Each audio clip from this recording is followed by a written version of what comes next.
8, 7, 6, No real cups. 5, 4, 3, 2, and 1. Welcome to the City Council meeting of June 20th, 2024. I'm calling this meeting to order at 7:44 p.m. Please join me for the Pledge of Allegiance. I pledge allegiance to the flag of the United States of America and to the republic for which it stands, one nation, under God, indivisible, with liberty and justice for all.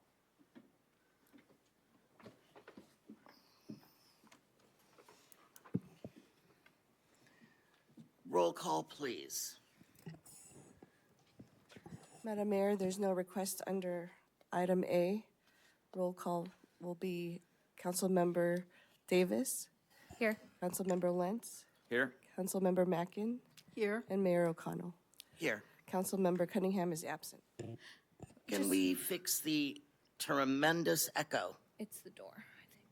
It's just the door? I think we just need to close the door.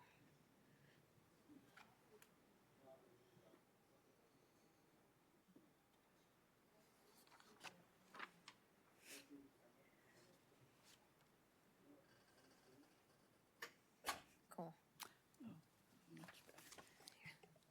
Thank you. And I do want to say our apologies for starting a little bit late. We had some technical difficulties. Is your mic on? Can I get a report out from the closed session, please?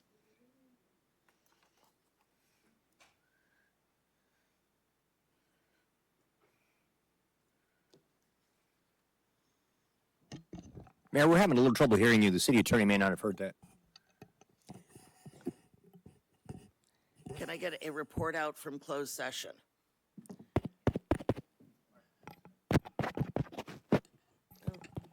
Closed session? Test, test. Oh, yeah, all ours are out. They're all out.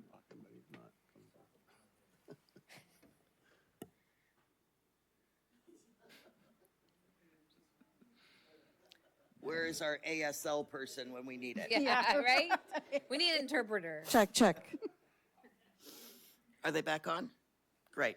Can we get a report out for closed session, please? Tom, you're muted. Oh, my goodness. Tom, you're still muted.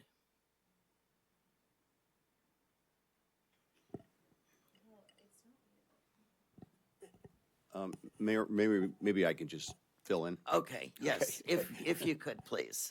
City Council met in closed session, heard one claim, provided direction, heard a update on a lawsuit, and provided direction. Thank you. Can I get a first and a second to adopt the agenda as it stands? So moved. Second. All in favor? Aye. Great. That is going to move us to item B, which is awards and presentations. And tonight, the City of Brisbane is issuing a proclamation recognizing City Manager Clay Holstine on his well-earned retirement from the City of Brisbane. Whereas the City of Brisbane, California, has been fortunate to benefit from the dedicated leadership of Clay Holstine for nearly 26 years. And whereas Clay Holstine has served with distinction as the City Manager of Brisbane, marking the longest tenure of any city manager since Brisbane's incorporation in 1961. Whereas Clay Holstine is the longest serving city manager currently in office, the second longest serving in state history, and the longest serving ever in San Mateo County. And whereas under his steadfast guidance, Brisbane has witnessed significant growth and development, including the successful completion of numerous infrastructure projects that have enhanced the quality of life for residents, such as the community pool, Silver Spot Nursery, School, Brisbane Dog Park, Mission Blue Center, Park Lane Extension, Brisbane Community Park, renovation to the Public Works Corporation Yard, Tunnel Avenue Bridge, and the remarkable new Brisbane Library. And whereas Clay Holstein's exemplary leadership and managerial skills were honed through his prior roles as Assistant City Manager in Medford, Oregon, and City Manager in Reno, Nevada, as well as his invaluable experience as a management consultant to local governments. And whereas his commitment to excellence in public service is evident through his educational background, including a bachelor's degree in political science and government from UC Berkeley and a master's degree in public administration from Portland State University. And whereas Clay Holstein has played a pivotal role in the establishment of key committees and departments within Brisbane, notably the Inclusion, Diversity, Equity, and Accountability IDEA Committee, as well as the foundational work in creating Brisbane's Park and Recreation Department, the North County Fire Authority, Joint Powers Authority, and his pivotal role as co-director on the Advanced Life Support Joint Powers Authority. And whereas with over 44 years dedicated to city administration, Clay Holstein's unwavering passion for public service has left an indelible mark on the fabric of Brisbane. Whereas, excuse me? There's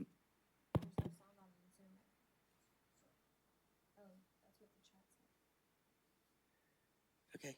okay. So should we continue or do we need to fix that? You could continue. Okay. All right.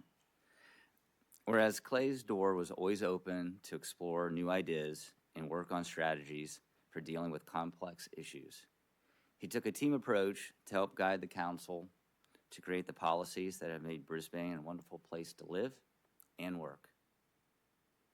His leadership style of empowering the council, staff, and citizens to be active participants in the shaping of our city has strengthened our collective efforts for a vibrant, thoughtful, and resilient community.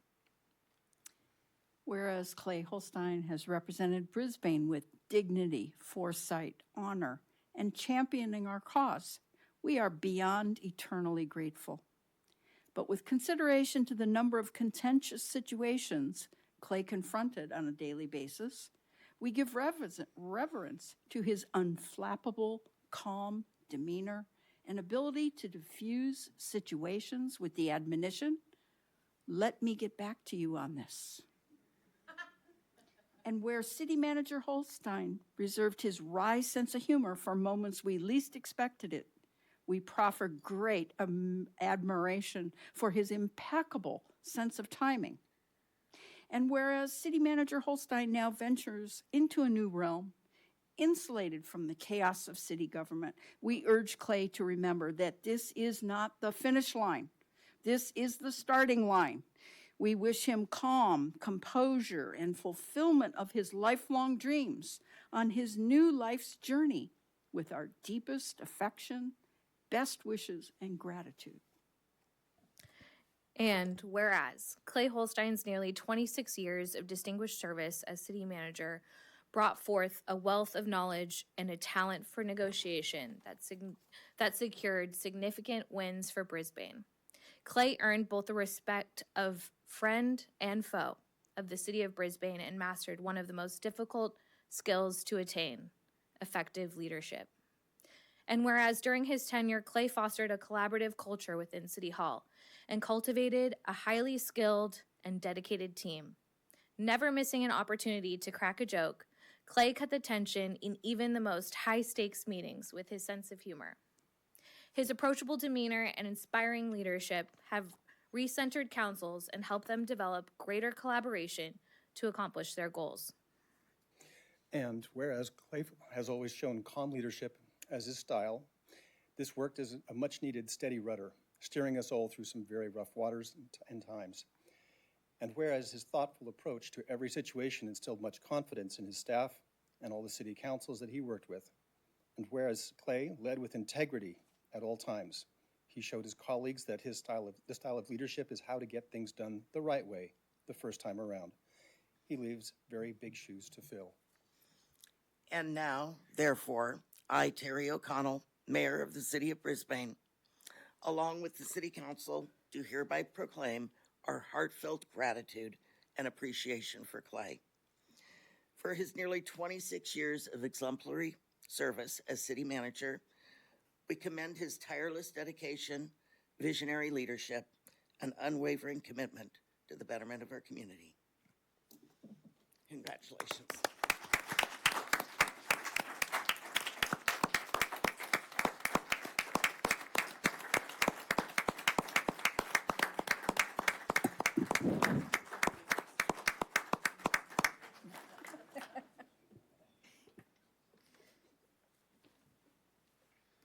I want to thank all of you for pronouncing my last name correctly.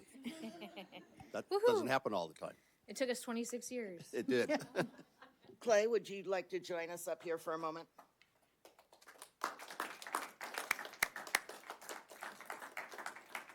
We have our sentiments framed for you, very big, for a nice place on your wall. And then we have a small, we want to give you this Giants jersey to wear proudly as a small token of the City Council's appreciation. I can't get rowdy to talk to you. And then we have a canvas facsimile of it that we can actually have members of the public and your staff sign, so you will never forget this wonderful time you've had with us. So is that for Barry Bonds or For the number of The number of years, but it's appropriate that it's also Barry Bonds' number, because you're a superstar also, All right. Ready? without steroids? and without steroids. Just barely. At least that we know. Oh. Thank you so much. Thank you. Would you like to say any words at this time, or do you That's want to so wait? cute. Yeah. Yeah. Okay.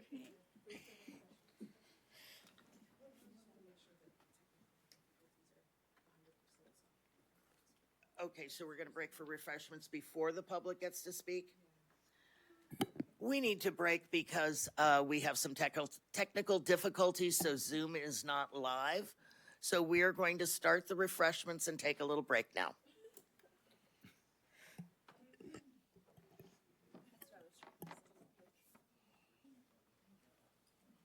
First round's on me.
Welcome back, and we are so sorry for the interruption that we had with technical difficulties.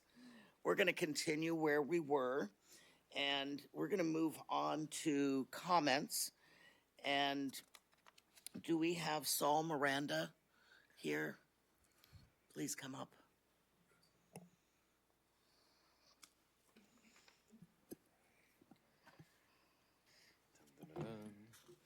Hello, Council and Mayor. Hello, can you hear Then me? you don't have to lean There over. you go. All right, awesome. So my name is Saul Miranda from Senator Becker's office, and today I am delivering a resolution to City Manager Clay Holstine, and this is on behalf of Senator Becker and also Assemblymember Diane Pappin. So the resolution states that Clay Holstine be extended deeply appreciation for his dedication and contribution to the people of the city of Brisbane, and convey best wishes for all the richness and reward of an active and productive retirement.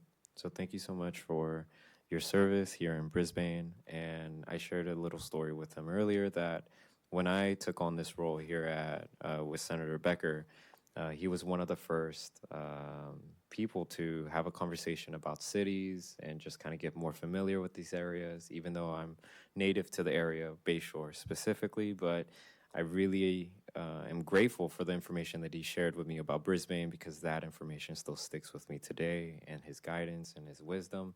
So thank you so much, and a best retirement to come for you. Thank you. Thank you. And next, if we could have San Mateo Supervisor David Canepa.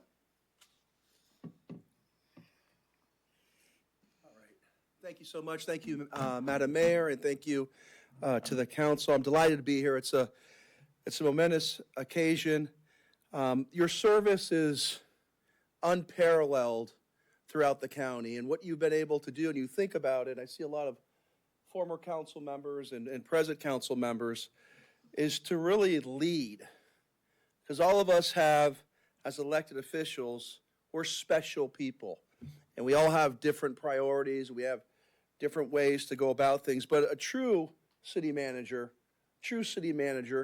really knows how to navigate with the board. And really, the way you've led the construction projects, dealing with the issues, probably one of the most complex land use issue in not the state of California, but I certainly know in the Bay Area, was the Baylands. But your work, your staff, and I think about, when you look at a leader really motivates staff and prepares people to put them in positions. And I've looked at your staff and how your staff has carried yourself. They've worked with our office on numerous occasions, but I think the word professional really comes to play. And so we've declared it in the great county of San Mateo, Clay Day. Yes. So Clay, why don't you get on up here and get this proclamation signed by all the Board of Supervisors. Let's give them a round of applause for Clay Day in San Mateo County.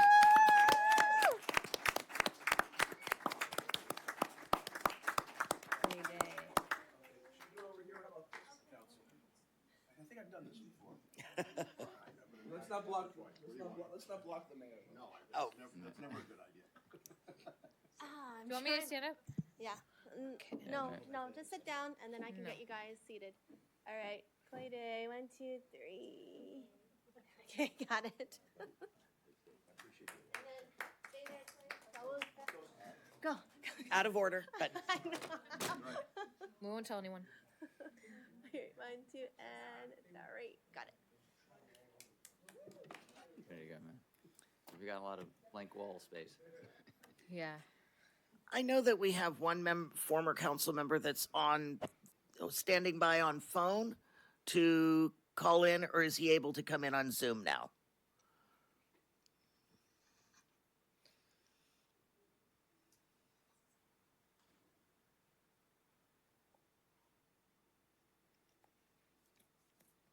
He's calling in from a foreign time zone, so we're making allowances to go out of order.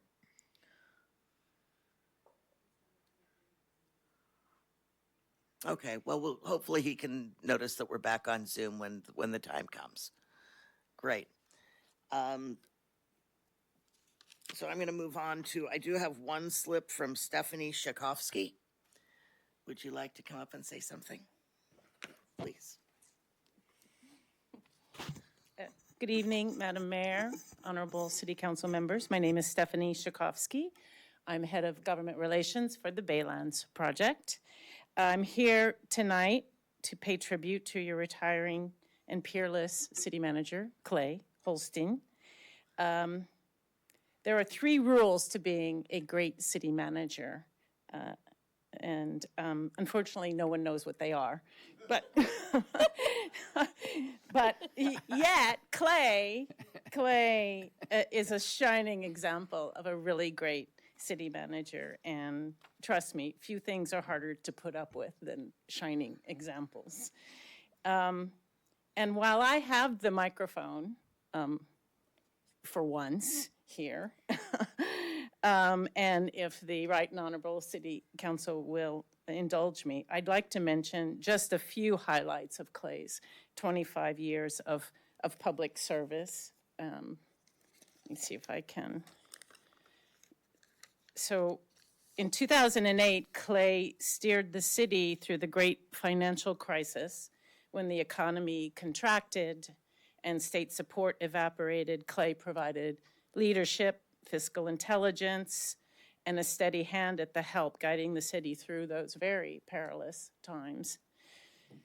In 2018, he led the city and the community through the passage of Measure JJ, again, providing his leadership skills, his sense of humor, and his ability to work through complicated community issues with an uncanny skill to truly listen to all sides with intelligence, empathy, and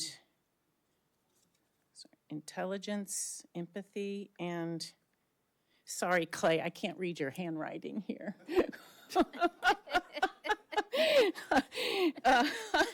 But all joking aside, Clay, it's been an honor and a complete joy to work with you over the years. And the Baylands team wanted me to let you know that there is a shovel with your name on it when the Baylands breaks ground, if any of us should live so long. Clay, thank you for your service and best wishes for your retirement.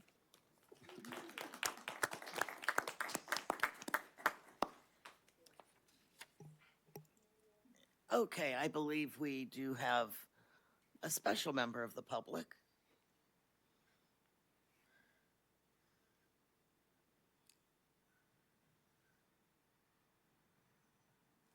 Please go ahead. Hello? Can you hear me? We can.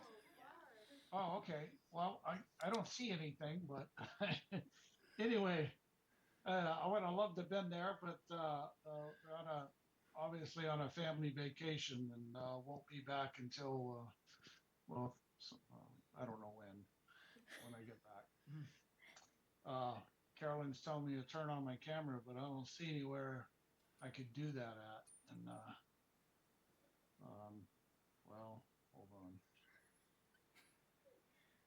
Boy, this is tech.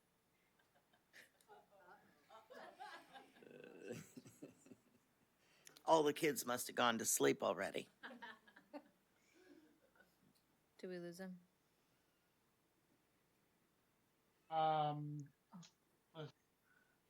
Carolyn's trying to direct me here, but I'm not seeing nothing. There's nothing pulling up on here.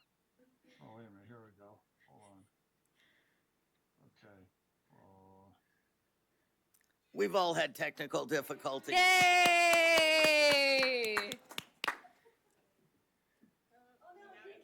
Oh, wait, you muted yourself, Clark. Oh, Good. You can see me now? We can. Yeah. Oh, okay. Well, I can't. So, okay. Well, anyway, Clay, this is to Clay. It's not to anybody else, but Clay, I was on the council. I had the pleasure of being on the council when we hired you, and I remember when we hired you, and I remember your first day on the job, and I took you to all the businesses on Main Street. I mean, through the years, we've had a lot of tough decisions to make, but also we had some rather fun and light times. And in your first day, I really remember it took you to introduce you to the owners of the hardware store and the liquor store, and then we went into the Brisbane Inn. You got to meet Nino, and Nino didn't have a favorable outlook on the city at all, but that went well. We already made it all the way up to Midtown to meet John Chu, and I introduced you to Chu, and the first thing he says is, when you guys have your city council meetings, everybody parks in my parking lot, so you pay, right? And I'm going, oh God, how's this going to turn out? Because kind of really put you on the spot, and I wasn't expecting that. And you go, well, and you handled it with great diplomacy and said, well, let me check into it and see what I can do. And Famous then line. you find out a week later, you tell me he doesn't even own it. He didn't even own the parking lot, man. He's telling me to pay and he doesn't own it. So that was pretty funny. Yeah, and there's just a lot of interesting times, and you've done such a great job for the city of Brisbane, and we're a great city manager. I mean, we really had luxury over the last 30 plus years. Robin Leiter came aboard, and she spent 13 years left, and spent 13 years there and left under her own accord, and actually stayed over to help you with everything that was going on. We had a lot of stuff going on, and now the same thing with you staying and leaving under your own accord, retiring, and bringing Jeremy in, and really kind of help him get on board, and what a luxury that is, and what a luxury that is for Jeremy, to be able to have you there, and also you're going to stick around in between your traveling and everything. But I really enjoyed working with you as a city council member.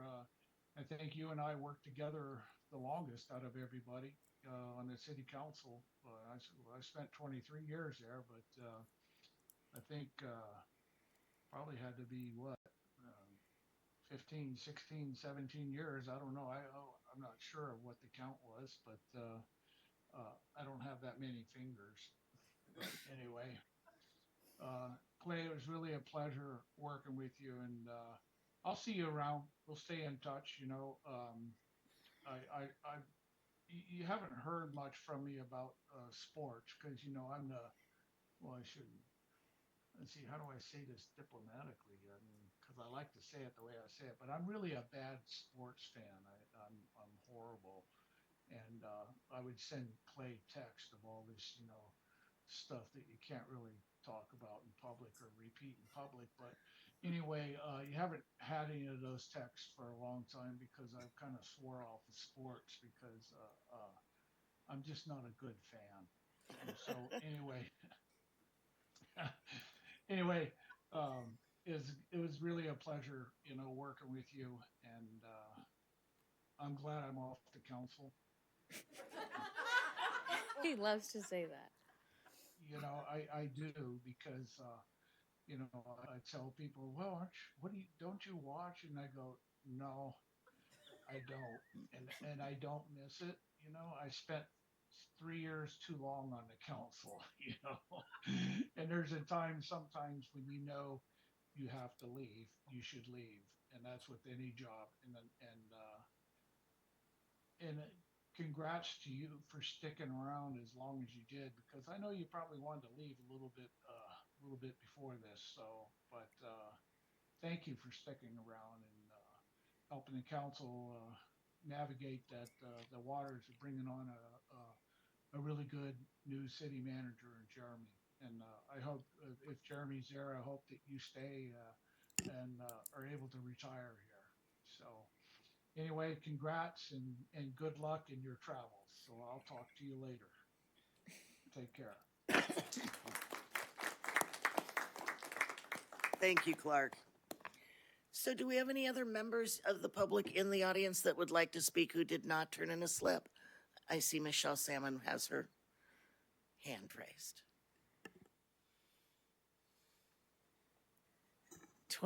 almost 26 years. Clark and Clay and I were all born in the same year. So I know how old you are.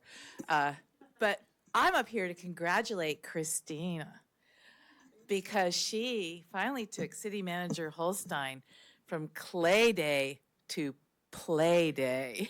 And so I hope you really have a wonderful retirement and really enjoy it because we're really going to miss you and we're probably going to call you all the time and bug you. But thank you, Clay. And one thing that I really admired was that you never made up the answer that I know of. You always said if you didn't know, you'd find out. And that is very appreciated. That level of integrity and honesty, when it would have been so easy, we all would have believed you, whatever you said, but that you didn't just say something that wasn't true. And so that is very appreciated. Thank you. Thank you, Michelle. Are there any other members of the public? Sherry, please.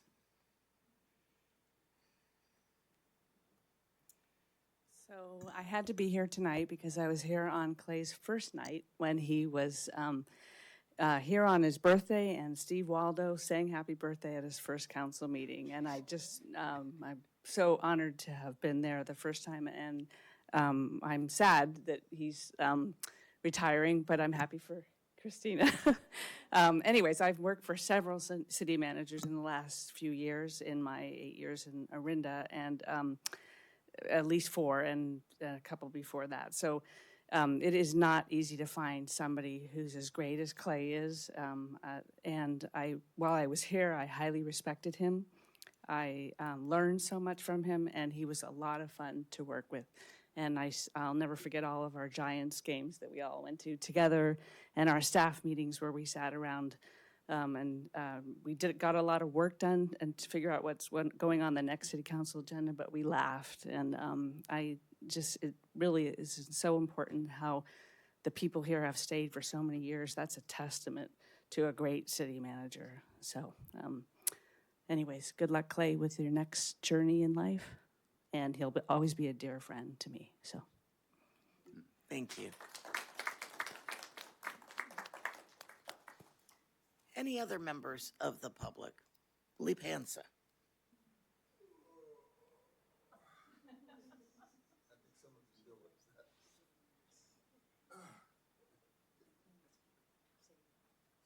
Mayor O'Connell and City Council members, thank you for the opportunity to speak here, although I'm obviously going to be speaking mostly to Clay. Steve Waldo and I were on the council subcommittee that reviewed the recommendations from the consultant. I hate to use that C word, but the consultant who did the reviews for us to find someone to fill the large void that Robin Leiter was leaving by her retirement. And I'm sorry that she couldn't be here tonight, but we looked at quite a few people, and we felt that Clay, despite a personal issue, was worth taking a chance on, and I'm so glad that we did. And I think the rest of our community is so glad that we did. That was one of the most important decisions that I participated in. It worked out very well. So, Clay, thank you so much for the years that we've worked together, the years since, for, as has been said, shepherding an organization of people that actually get things done, that the public has no idea how things actually work and how much work it takes to make a community work smoothly. We've been through some trying conditions. We've been through some challenges. although none of you remember the last big recall that Clark and I remember. But the community is running pretty smoothly, and that's a testament to the efficiency of this organization that's been managed by Clay all these years. And I wish Jeremy, I hope I will get to meet him soon. I wish him the best. He's got some big shoes to fill. And Clay, you will always be remembered in this community for all the effort and for just, as has been said by others, just the way you handle things so efficiently, smoothly, impassionately, and yet dedicated to making this a better community. And it is. This is a very special place. And I thank all of you for your efforts. I know what it's like. So, Clay, thank you again. I'm glad to be able to speak here. I wish Jeremy the best, wherever you are. And I'm sorry, you deserve better than this, but you will be appreciated for many years to come. Thank you. And thank you.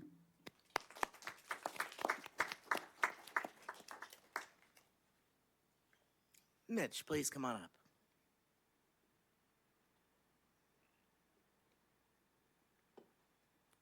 Madam Mayor, council members, I've had the opportunity to work with Clay since he got here, both in the private sector from my Hitachi days and from 2008 when I took over the reins of the chamber. My very first day in the chamber, I had a meeting with Clay, and he said, I will tell you, my door's always open, and I don't like surprises. If you can follow those two rules, then I think we'll get along just fine. And we did. And the chamber did well, and the city did well. And then I ended up working for the city as a contractor, not consultant, contractor. And one of the things that I've always noticed is his temperament has always been even keel. And, you know, I've seen managers in other cities where they want to let their ego take them on, where they're the big cheese, and they want to joust with the council. And we've never had that here. And that is great testament for how he runs his business, how he is as a person. And he let the council run their business, and he helped us staff implement what you wanted to do. So, you know, I know you have an ego. You may go home and kick the dog. I don't know. But, you know, summer vacation starts Monday. Enjoy it. Congratulations, Clay. It's been an honor.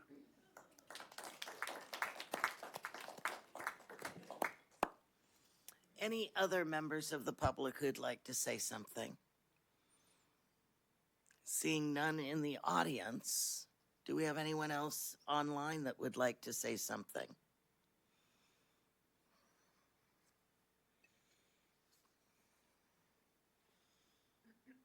One hand raised from Prem. Go ahead, Prem.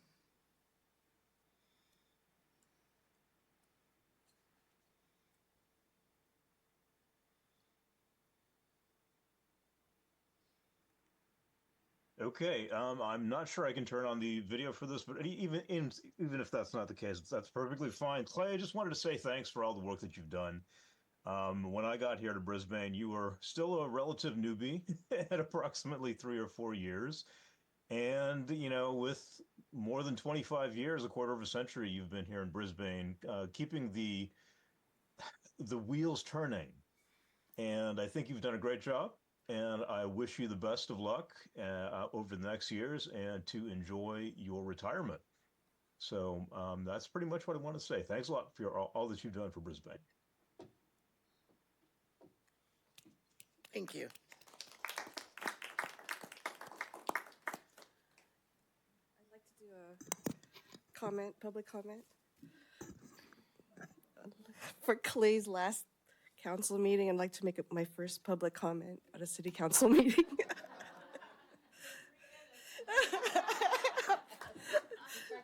Start the timer, Michelle. few weeks ago, I was telling my family that Clay was retiring.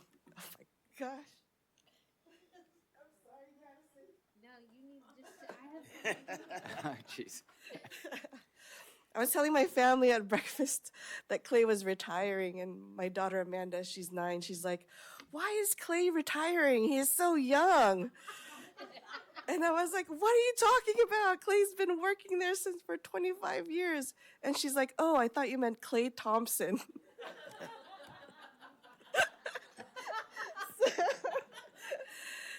So, I don't know. Clay, you will be greatly missed in this organization. Thank you for sprinkling a lot of great, I don't know, fertilizer. I don't know what you would sprinkle. I don't have a green thumb. But I think you were able to sprinkle seeds of kindness and integrity.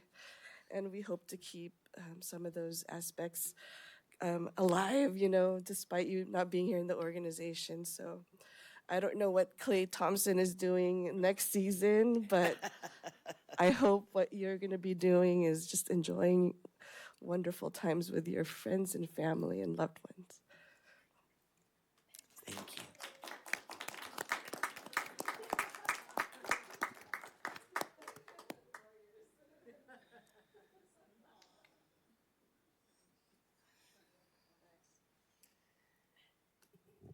Okay, any other members in the audience or online that would like to speak?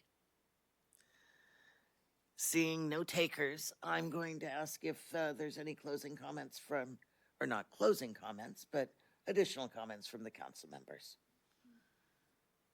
You want to go, Madison, or? I want to go last. You want to go last? Okay. She wants to go last. All right. Because then we'll need another break. Yeah, no, exactly.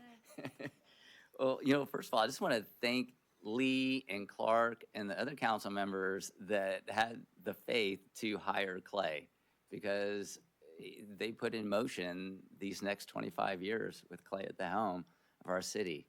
And I've been here for about 30-something years, and I've seen a lot of change, and it's all been positive. And, I've only received just great feedback from staff. And, and this is to the staff. Clay always had your back, no matter what the public said, even stuff that came from us. Clay always had your back. And, he had that style of empowering. He wanted you to thrive and to be creative, and because he knew that enabled you to do your job to the best of your abilities. And the reason I bring this up is because, we're all part of that ecosystem, right? We're all part of the same organization. And when you have employees that have pride in their work, right, and that comes from the top down, you get great services, right? Services that, keep us safe, that, keep us healthy, and provide fun in the community. I've been on the council now for 15 years, and I guess maybe about my 3rd or 4th year, I started having weekly meetings with Clay. And they have been just wonderful engagement for me, not only as a person, but also as a public servant too. Because, when you're in, as you said, Lee, when you're in the seat, sometimes it can be tough. But sometimes it's also, you're excited and you want to create. And Clay was there to be that person to listen, to take your ideas and then to work with staff and the rest of the council to make things happen. Our meetings are Tuesdays at 8:30, and maybe I came in at 8:30 on time, maybe 4 or 5 times. All the other times over the last 12 years, I was always late. And, Clay never complained, right? And part of the reason why, we just, why I came in at the times that I did was because it was like, when you're on the council, you have to have that separation, right? You have to have that boundary where you're the council member and the city manager is the city manager. But we were still friends, right? We never, did, like went to a ball game or, or our wives, and us never got together or anything like that. It was, but when we sat down together and talked about the things going on in the city, it was always professional, but it was always a friendship. And but that was professional. And it really meant a lot to me and helped me to continue to serve. And I just, from the bottom of my heart, Clay, just thank you so much for just being a really good listener and always being fair. And another thing, Clay never took sides, right? He'd listen to me and he'd give me good advice, but he never said, okay, yeah, you're what you're doing is the way to go. He would listen and then collaborate with all of us. And that's just, very few people are that way. And it's just amazing. And just so appreciative of that. So I know you're going to have a wonderful time, you and Christina, getting out there and exploring the world, and super excited for you. And I look forward to actually having perhaps a real friendship, that isn't about the city's business, but just the two of us. And so again, thank you for just being, a great mentor and, and the quarterback for our community. Thanks.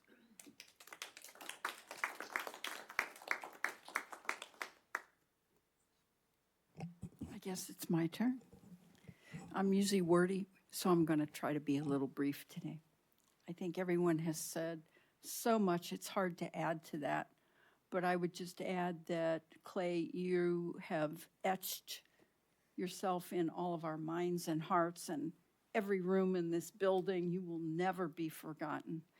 And your calmness is just something that I've absolutely been astounded. And if you didn't go home and kick the dog, Christina, please make sure when he goes home tonight, he goes out and does a primal scream, because all I can figure is there's 26 years, it's all bottled up. So I think by now we're going to miss you. I think maybe what you don't realize is you're probably going to miss us. But I would ask one favor of your wife and your family. You're going to get calls from us. You're going to get, at times you might be, knowing you're going to be thinking, are they okay? Maybe I should just check in on them. And please make sure that Clay still remembers when the phone rings to say, I'll just get back to you. Thank you very much for everything, Clay.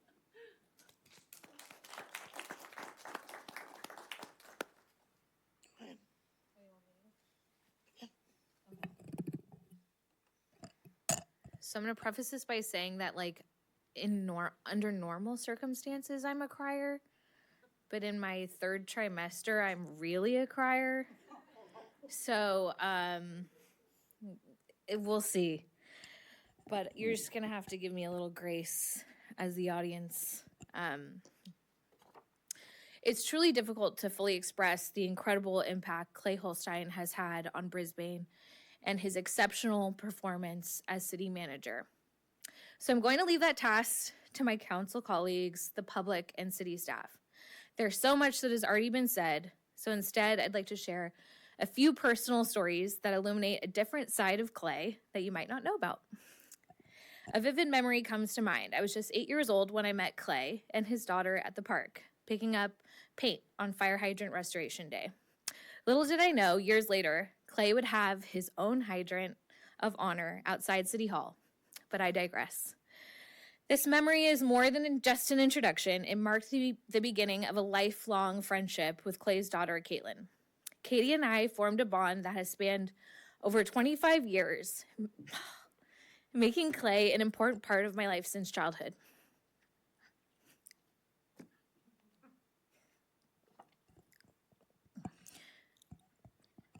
When Clay became city manager, Katie remained in Reno.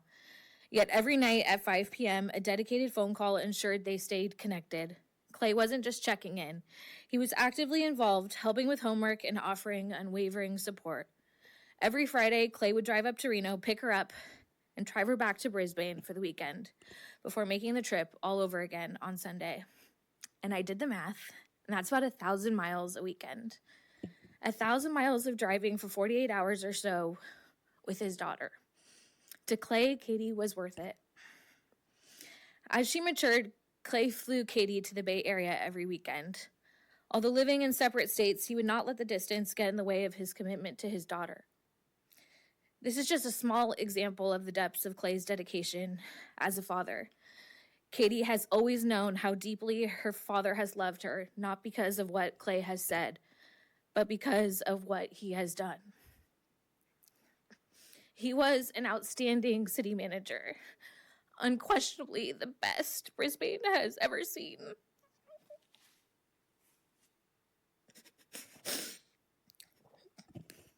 But he's been an even more phenomenal dad. It didn't take me long to recognize the special nature of this father-daughter bond. This sentiment only grew stronger with each year. Throughout my youth, Clay became a familiar face, taking me to countless Giants games. We'd watch a few innings, but Katie and I were more interested in exploring the ballpark. She was a seasoned veteran and knew all the vendors. We even prank called Randy's son once from the park payphones.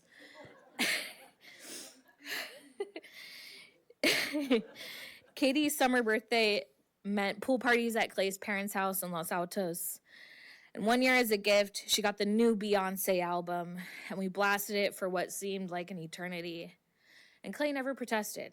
In fact, I listened to quite a lot of rap music in Clay's Jeep, and I would always glance to see if he was wincing or making faces, and he never was. And to me, he was the coolest, because my mom would never. She just would never. Lots of 94.9, lots of 106.1. It was the best car. In high school, I started trying to convince Katie to move to Brisbane and attend St. Ignatius High School with me. And thankfully, during sophomore year, she made the move. And this resulted in a rather unique perk. Clay, the city manager, became my driver to and from high school parties. And I seriously doubt that any other council member in the country can say that their city manager was their ride in high school. When I decided to run for office, I asked Katie for her blessing. I knew a win would fundamentally alter my relationship with Clay. And it did. He transformed into a wise mentor, a trusted confidant, and a reliable support system during tough times. He's always honest and straightforward, untangling me whenever I got myself into knots. And there are very few whom I trust as much as Clay. Our meetings were never devoid of humor. His impeccable comedic timing has endeared him to people of all walks of life. It's one of his many strengths. Moving on for a moment. During my single years, I started getting a lot of advice from people, as often happens when you've been single for any length of time. One thing I often heard was observe the relationships of others and identify examples of partnerships that you would like to emulate so that when the right person comes along, you'll know it. And while I took that advice, I also looked for something else. As much as I wanted the ideal partner, the most important thing to me was finding someone who would be an incredible dad. And Clay was my example of what unwavering love and support as a father should look like. And time will tell, but I believe I made the right choice. So thank you, Clay, for being the example. Clay, for nearly 26 years, you've served Brisbane with the utmost commitment. The countless late nights, the selfless acts, the many sacrifices, they all contributed to the impact you've made. Thank you. Your legacy, etched in Brisbane's history, will forever remain. We will see it at the library, at the Baylands, at Sierra Point, and City Hall. We will find ourselves saying, WWCD, what would Clay do? And in fact, you may get a phone call from time to time asking you that very question. And now, as you embark on a well-deserved retirement, you can finally utter the words I know you've always wanted to say. Madison, you're my favorite council member.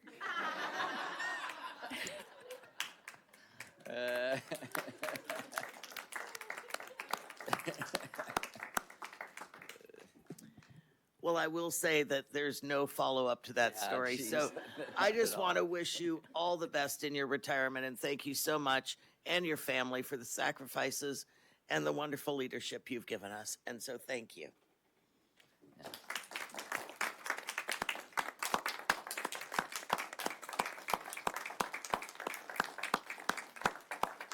Would you like to come to the podium and say anything, or do you want to just sit where you are?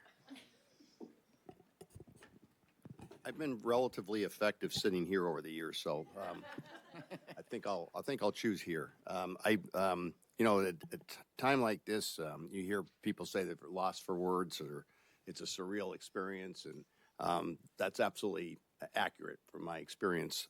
So I decided to write some stuff down so I don't sound like a blabbering fool and disconnected person tonight.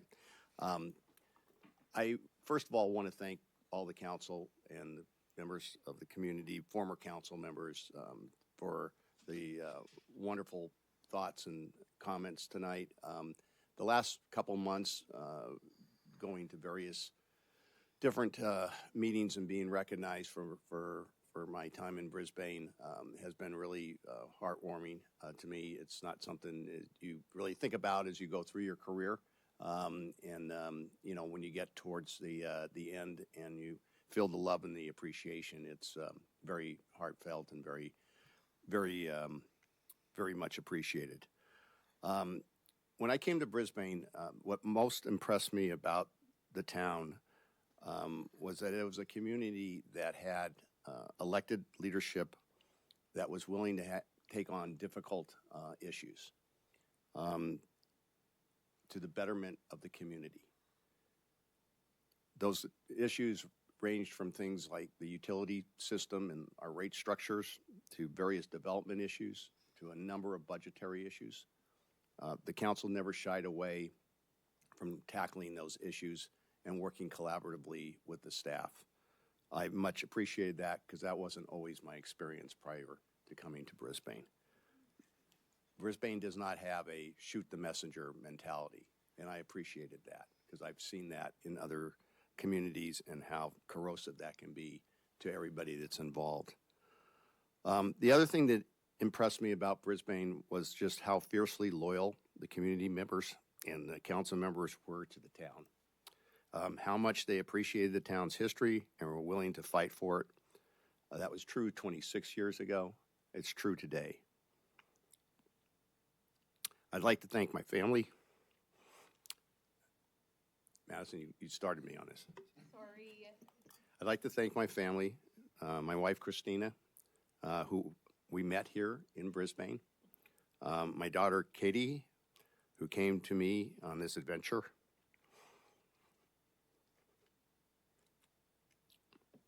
to make a new life. Camila, who has inspired me with her passion and her hard work. Tony, who has followed his mother's footsteps in environmental land permitting and is a devoted Brisbane resident. I'd also like to thank city staff. Over the years, some of the faces have changed, but the devotion, the jobs and careers, the good humor they brought to their work, and the family atmosphere they fostered was a constant joy to work with and to lead. There were many times I walked around City Hall and I pinched myself how fortunate I was and how blessed I was to work with this group of talented people. Together, we didn't solve every problem, but we almost always made them better. In the past 5 to 10 years, I've had the privilege and joy to see so many new people come into our organization in positions of responsibility. They have instilled new energy and ideas. To be honest, it's one of the reasons I've stayed as long as I have, and one of the reasons it's so hard to leave now. I will continue to watch their contributions to this community and organization, only from a little bit of a distance from now on. Finally, if you'll indulge me for a moment, I'd like to recognize some people and names most of you do not know, but were so instrumental in my career. 3 city managers, all who had a profound impact on my early career development.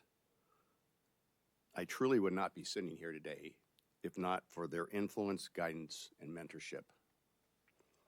The first is George Sandregret, the longtime city manager of Los Altos, where I grew up. He provided me with the first internship in city government and was a sounding board during my early career years in the profession. The second was John Thompson, veteran city manager who was my first boss in Medford, Oregon. He took a chance on someone who was very green, but someone who had a lot of enthusiasm. I learned so much from him in my first 7 years working in a city manager's office. And finally, Hal Schilling, city manager in Reno, who guided me into my first city manager position.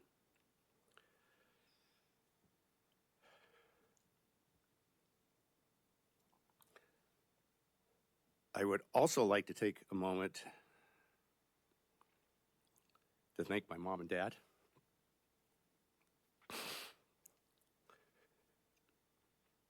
Sorry. For their support in my education and my career. They did not always understand what I did, but my dad loved the places I landed. 2 of his passions were fishing and playing blackjack. Trips to Southern Oregon, abundant in lakes and rivers for fishing, and to Reno for blackjack at the casinos were a regular occurrence in those years. My mother, because she was always there to pick you up when you fell and always there to listen with an open heart. While I look forward to staying engaged, this is the time to exit the stage, hand over the baton. I wish you all the best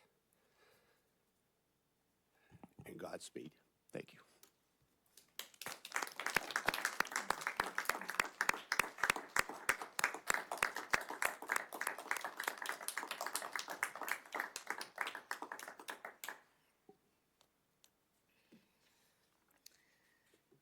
Okay. Are we okay to continue? Or does anybody need a break? Okay. Great. That is going to move us to oral communications number 1. And I do have a slip from Sherry Goodwin. Is she still here? No, looks like she's gone. Dana Dilworth.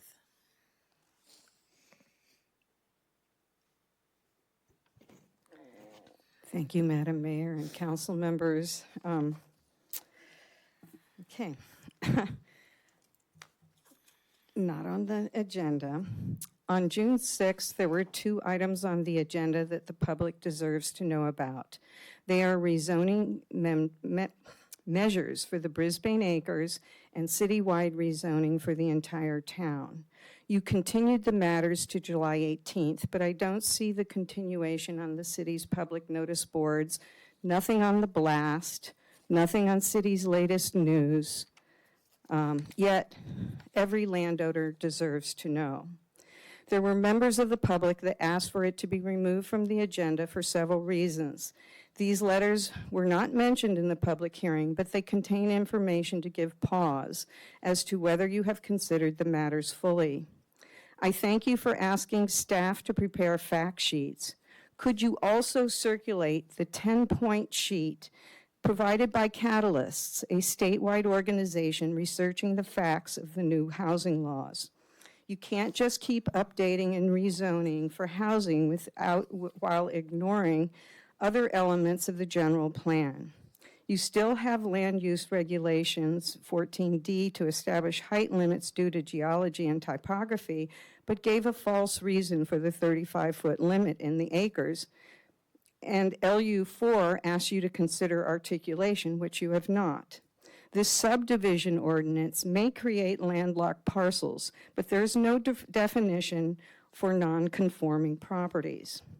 When a planning commissioner doesn't understand the concept of passing legislation in conformance with all the elements of the general plan, perhaps an education course to explain doubling the density from 0.72 to 1.2 and setting no limits to lot size is not planning, it's chaos. Removing all parking requirements within a half mile of public transit point is nonsense. Have you considered elders? The rezoning does not properly map lands in the acres that are now dedicated as open space. For this reason and many others, I ask that this be sent back to the planning department and protections via proper maps and safety regulations be put in place to protect our citizens and environment. More than your next door neighbor should be informed of deviations to the rule of Redwood City, deviations to the planning rule, as Redwood City properly notices their community about zoning administrator changes. Lastly, I ask that you have someone check for typos and references to sections that are now deleted. There used to be a cross-reference in the general plan, and my guess is that it needs to be updated and circulated as well. I look forward to the council's response, hoping you read these amendments before you pass them. Thank you very much. Thank you. Are there any other members of the public who'd like to speak on an item not on our agenda tonight?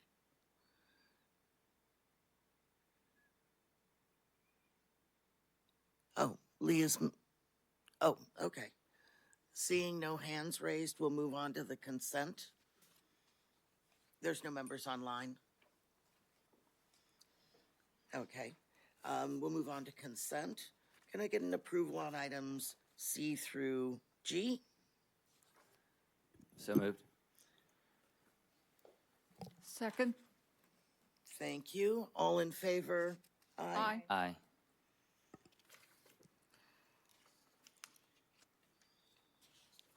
Okay.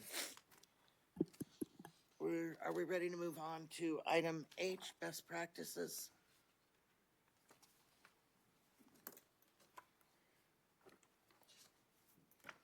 Sorry. This item originated from your January 4th council workshop. You, at that time, considered some protocols to put in place this upcoming year. You then assigned a council subcommittee of Davis and Lentz to work on that. And over the past several months, the subcommittee has met on 3 occasions. The following guidelines are submitted to the City Council for consideration for adoption. These have to do primarily with land use applications. The first one is that once a land use and or zoning application has been submitted, council members will not meet independently or have communication regarding the details of their proposed project, developer's proposed project, with an applicant or agent once an application has been received. Council members will notify the city manager and may request either the city manager's attendance or another staff person's attendance be assigned. The city manager will inform the rest of the council of the request. The second protocol would be that prior to an application, a council member may wish to meet or accept an invitation to meet with a business or an individual who wishes to seek a permit from the city that may ultimately come before the council as a whole. The next item was once an application has been submitted to the city, the council may wish to use its subcommittee process, which is subject to the Brown Act, to meet and discuss aspects of a project proposal.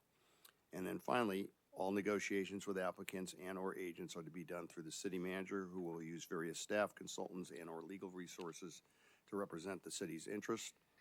The city council will provide overall direction and ultimately review and approve discretionary permits and contractual agreements such as development agreements.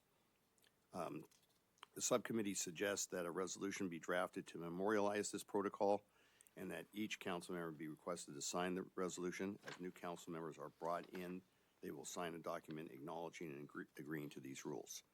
With that, I don't know if the subcommittee itself wants to report out, but that's a staff report.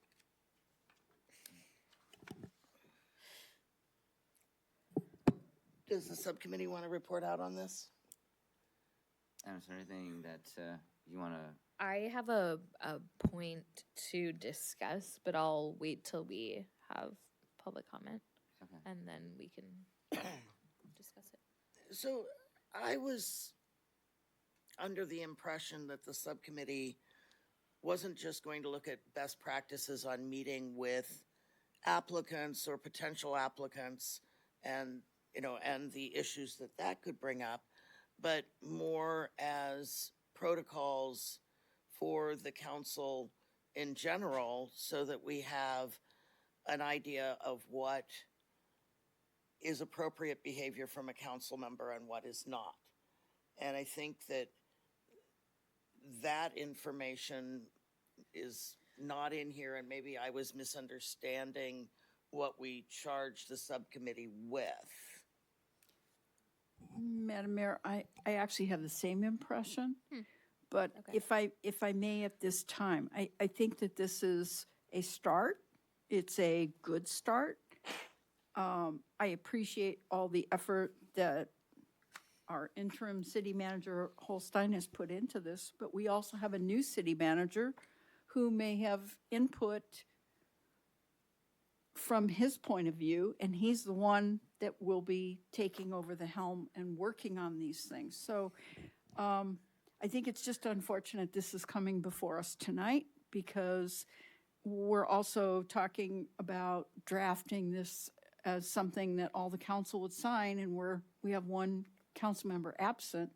And I think it's important to have a full discussion of the entire council on this. And I just think it's inappropriate to move ahead without the other council member here. So shouldn't we not be discussing right now? We should be asking questions.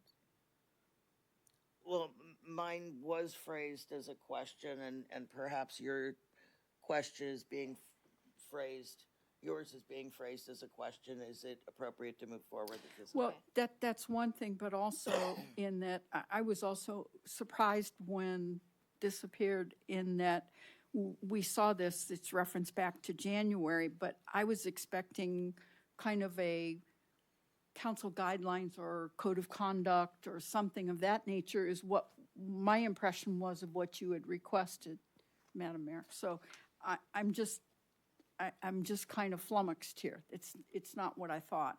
And I've looked at other cities, and they have codes of conduct or guidelines. And I think that's, we've heard a lot in the past year about fairness, and how can you, as a council member or the staff or the public, know what fairness means unless you have kind of the Bible of this is what we're following. This is what's expected of you when you serve.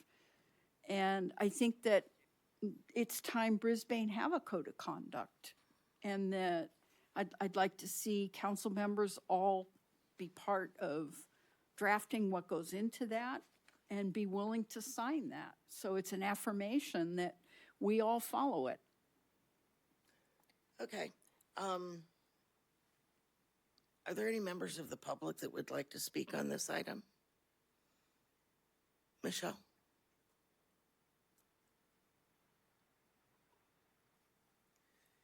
I really hadn't intended to speak tonight, but my recollection from that January 4th meeting is that there would be a code of conduct, and this is just one small part of it. And had we had a code of conduct prior to that, that meeting may not have needed to take place, and a lot of the heartache surrounding that need not have taken place had everyone adhered to a code of conduct, not just with people submitting applications, but in general, making promises that, or alluding to things that could happen that really couldn't happen or wasn't in agreement. So I do think you need to take this back and expand on it and rework it and include the what was discussed in the January 4th meeting about having a true code of conduct of what is appropriate discussions to have with citizens and with potential developers, et cetera. It is important. And as we go forward, I think also the new city manager would want to be involved in that, since he would be the person who, would be overseeing it the way that, Clay has taken the responsibility to over many occasions. So I think this is while there's some really good stuff in this document, and I think that it's great, it's definitely a leap forward. It does not cover everything that needs to be covered in a council code of conduct. Thank you. Thank you. Are there any other members of the audience who'd like to speak, or anyone online? No hands raised, Madam Mayor. Okay, then we'll close the comments and go on to discussion. So, is this the subcommittee? Did they look at a general code of conduct, or just the best practices on reaching out to potential developers and in that context? As I recall it, during the workshop, there was a robust discussion specifically about these items, and we went through as a group and we talked about what we wanted to see with respect to meeting with developers or taking meetings, and having the city manager present, or having the subcommittee being a representative if there was certain kinds of meetings. And so I remember, having a discussion about that, and we basically took those things that we had nailed down as a group and finessed the language and just brought that back. So anything that you want to see beyond that, I think there was maybe things that were insinuated in that meeting, but these were very concrete things that we as a group agreed upon. And we even said in that meeting, absolutely, I'll say right now I can do that. And so if you wanted to see something beyond this, that's not information that I have, or I just thought you wanted us to, to put what we had discussed very plainly into writing. So it might be helpful if there's some additional things that you want to see, that you could send them to the new city manager and we could get that feedback, unless you feel comfortable having that conversation right now. I personally, I don't think we, I think it's good to find out that you guys were maybe not hearing everything that, or we didn't say it clear enough, or I didn't, on what the best practices or the code of conduct should look like, or how encompassing it could be. I do know that we agreed on a lot of the things that are in this document that, should be in that, but I think that I was certainly expecting it to go further into an actual code of conduct. And it sort of relates to some of the next discussions that we're going to have, as far as mayoral rotation and other things that could then be applicable if a strict rotation isn't followed. There's a reason why. And so I think that there can be a broader code of conduct than just best practices when dealing with an applicant. And I think that this is a really good start on dealing with applications and conversations where it's a perceived negotiation or a perceived conversation that could be taken by one party or another as negotiation. And it needs to be that, everybody's has the opportunity to be at the table or have a second or a third party to, make sure that the steps are being followed properly. And I think this is a really good start, but I would like to see, before we move forward with a resolution or a code of a best policies practices, I would like to see it have a little bit more of some generalities of other code of conduct issues. A little broader. If I may, as Madison has said, what you see before us is what we thought was the direction.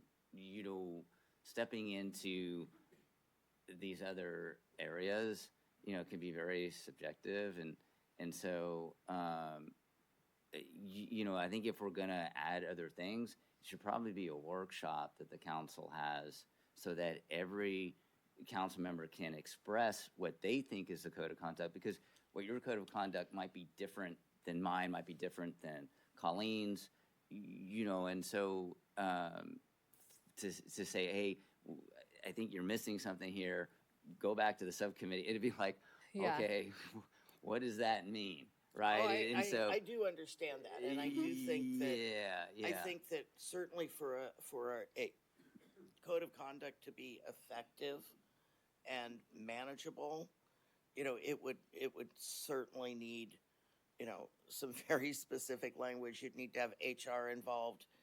There's things that,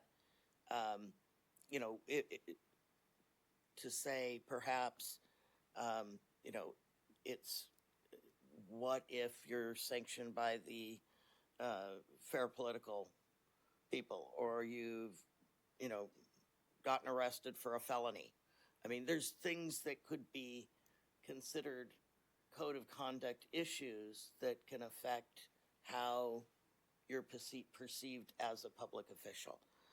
And I'm not saying you, any of us. No, I hear you. I mean, yeah.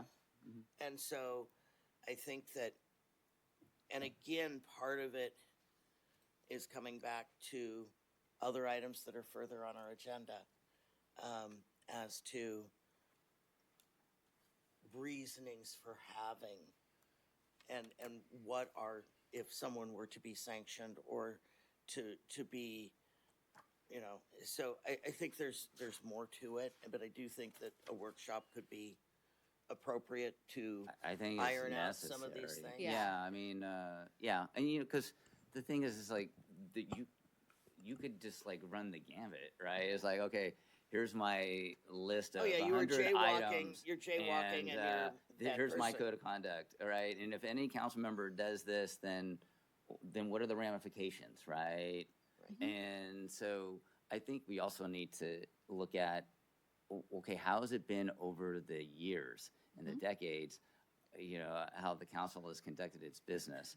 And I think we just have to accept that there's going to be times when council members don't agree.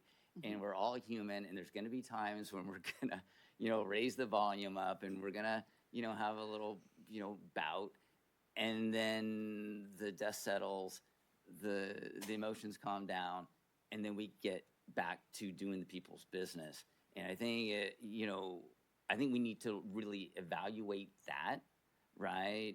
Instead of, perhaps trying to, I don't know, like fit it all into a box that, quite frankly, is probably impossible. But this right here, though, this you can do, right? And these are the important things. And this was something that was raised when we had our reorg meeting, right? A council member made a comment, and based upon these items here. And that's why we then worked with staff to come up with these guidelines based upon the comment that was made, because there was, a misunderstanding of what potentially someone could do. And so we made these items here things that we should all commit to and then sign on, and be on board with. Well, it's Madam Mayor? also very cut and dry. Yeah. I was just going to say, I think from my point of view, I did a little just checking. So within the peninsula, it's like easily 3/4 of the cities have codes of conduct. You can go online and find all kinds of cities with codes of conduct. I think that makes you a stronger council. And in looking back at the past and councils before us, things happen, they kind of get resolved, they don't get resolved. This can make us a stronger council if we don't disagree. And I appreciate that, Councilmember Lentz. If we don't disagree ever, there's something wrong. Disagreement can be a catalyst. So I don't even have a problem with disagreement. I just think that a code of conduct is a pact between us and staff and the public, and it's about expectations. And the areas where we get in trouble are assumptions without any agreement of what to expect. And so a code of conduct is, here's the expectations. And I would like that to be, I like the idea of a workshop. I think what would be helpful is, even prior to having a workshop, have every single one of us submit a list of topics that should be covered in this discussion. And go do it. It'll take you about 30 minutes of research. Go take a look at, some are very general things in a code of conduct, and others get, depending on the city, more specific. And think about what's important to you, that we all have a very clear understanding. So and I think it could be really healthy for us to do this. Well, I think also like the city clerk could just provide us some examples from other cities in San Mateo County. That's probably a good starting point, so we all have the same information, versus you're more than welcome to do additional research. But I think that's just helpful if we have a packet that we can say, I like this bullet point on this city. What do you all think? I think you're going to find it's a minefield, though, because unless Ingrid's going to print out, which I have printed out, the cities in the peninsula, and it's thick. I don't think you want an agenda staff report that thick. I think they're very long codes of conduct. Oh, yes. Oh, yes.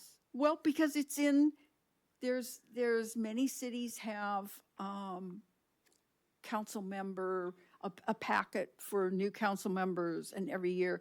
And the code of conduct is often buried in many different sections, references to different things.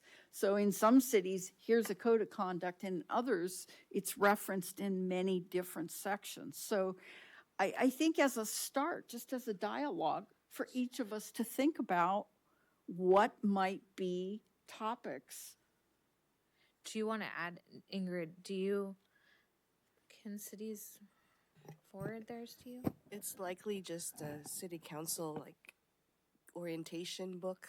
And that's like one of the pages or one of the sections in the binder. Are you talking about our city council? No, others. Oh, in some it is. In others, it was an ordinance adopted and amended over the years. In others, it was prompted by a meeting with a public meeting. There's all many different kinds of scenarios. It's really interesting to see, and it kind of reflects the community and what's happened in their history and what's important in terms of the direction. And sometimes it's been as a result of conflict, and sometimes it's kind of an affirmation of who they want to be and where they want to go. So we can make it whatever, little bit of everything. Well, maybe you could provide some documents, Ingrid, that are accessible and not 1 million pages long, and then we can do additional research. Because we have something here, it might be a good starting point to talk about these bullet points. And I'm sure, obviously, this conversation is going to continue with Councilmember Cunningham present, but there's 4 of us here tonight. So I'd love to just get some feedback, if you wouldn't mind, on what we have here. I actually, have a suggested edit already, but I'm curious. I would rather have Councilmember Cunningham here to go through that, because then she has no input.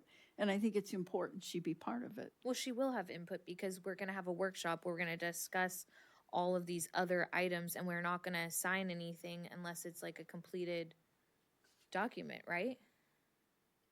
Well, but if you go over this tonight, she's not giving us input on it. Do you want to let us know what your suggested edit is here on Yes. this? So on bullet point 4, it says, all negotiations with applicants and or agent are to be done through the city manager, who will use various staff, consultant, and legal Oh, resources. wait a minute, bullet point 4. Last No, bullet you point. need this one. You need page 42. Okay, sorry. Okay. Do you want me to start over? Yes. Okay. All negotiations with applicants and or agent are to be done through the city manager, who will use various staff, consultant, and legal resources to represent the city's interest. The city council will provide overall direction and ultimately review and approve discretionary permits and contractual agreements, such as development agreements.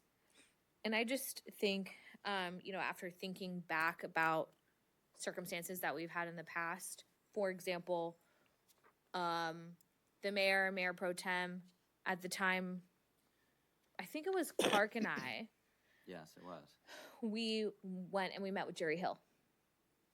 And, given this scenario, in that situation, if it was playing out today, it may just be the city manager. And I think that there are instances in when it's really important for members of the council to be present, especially with the negotiations that we have coming before us.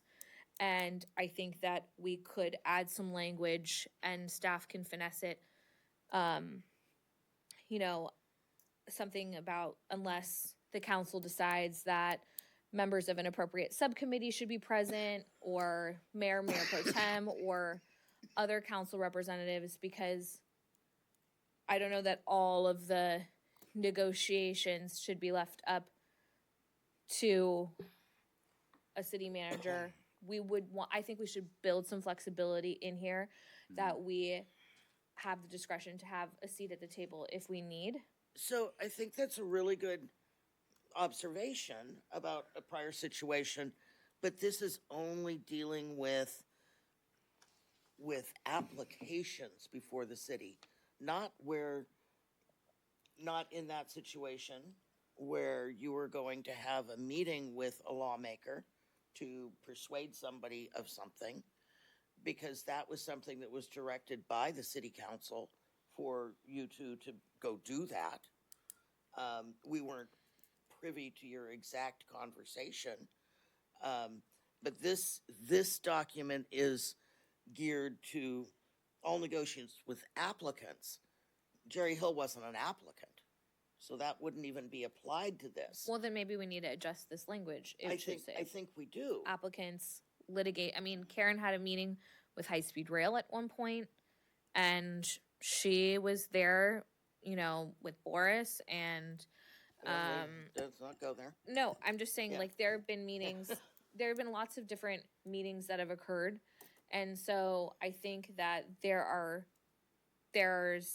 a history there of council members being present at certain types of negotiations. So if we want to put applicants, if we want to put, Well, I think that there's different scenarios that different wording and language applies to. Yeah. And this is only dealing with really a hard, fast, somebody wants to do something, as in build something or Permit applications. And so that's all we're dealing with in this scenario as I read it. Yeah. But, like, we may want to have somebody at the table with Jeremy if there are going to be negotiations that happen with BDI that aren't always going to play out here. And I think even in that scenario, or Orchard Partners or whomever, Just having different just perspectives. having a little bit of flexibility. I'm just using the examples that I have in my memory, but I know that there are going to be things that are going to come forward.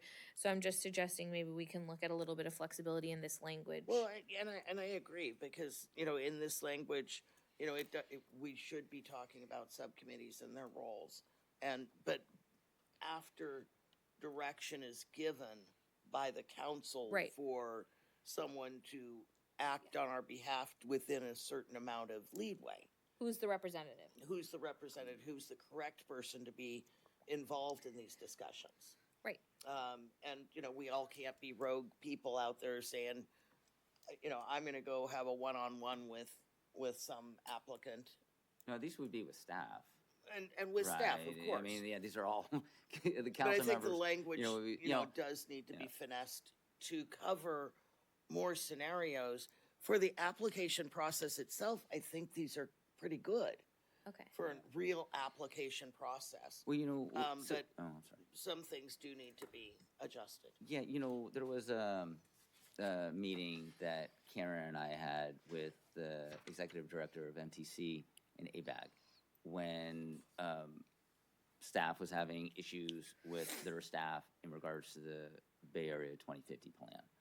And I think, there can be those times when members of the council can be influential in a way that perhaps staff can't, right? And so we don't want, I think what Madison is saying is that, hey, let's not put one hand behind our back. Let's use all the tools, right? Because in that meeting, we were able to be influential in reducing those locations in Brisbane, primarily in the Baylands, out of that 2050 plan, which then ultimately, had a major effect on our housing element. If those things, if that stayed the way that it was, we would have been really complaining about, Well, and on the same, something that, on that wasn't same fair. vein, when a member of a subcommittee or ABAG goes and advocates for, bike and pedestrian money, or they're advocating for something else,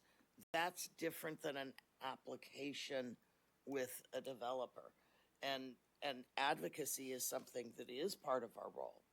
Advocacy for our city council on behalf of the city council, on behalf of the city. So, I do think some of the best practices languages, I think for an actual application process, most of it's pretty good. Some of it needs to be tweaked to allow for council participation in some of these negotiations when it's deemed appropriate.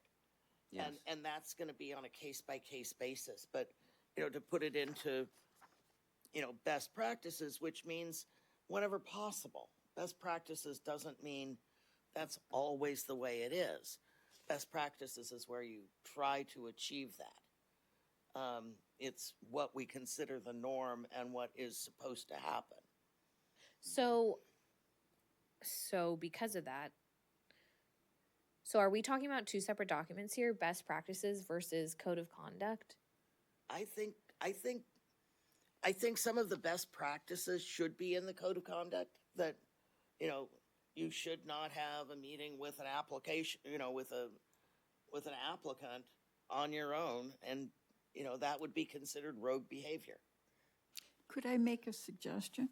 One thing that I saw in some of the things I looked at in other cities is you can have a best practices document that everyone signs, but you can reference it in the code of conduct, so you don't have to put this entire body, because some of these things are updated at times. They're amended, they're changed just according to things that come up and go, oh, we should amend that. So it can be referenced, and this could be still a separate document. Okay, so it sounds like we need to have a workshop. Yes. If we're gonna add all those things, every council member needs to Be present.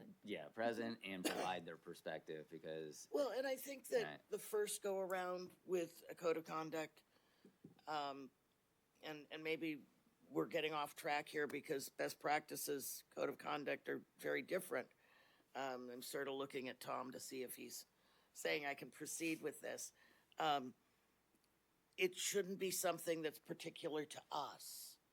I mean, we will be the ones, who pass it the first time.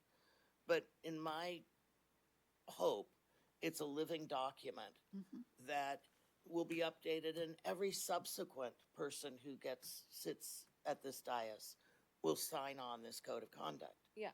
And that it'll be something that's a living document, and as procedures and things change on what's appropriate. I mean, at one point it would be, my first ethics class 15 years, 14 years ago for the being on the city council said, at no time shall a cell phone or computer be on the dais, because you could be getting hints from your neighbor or,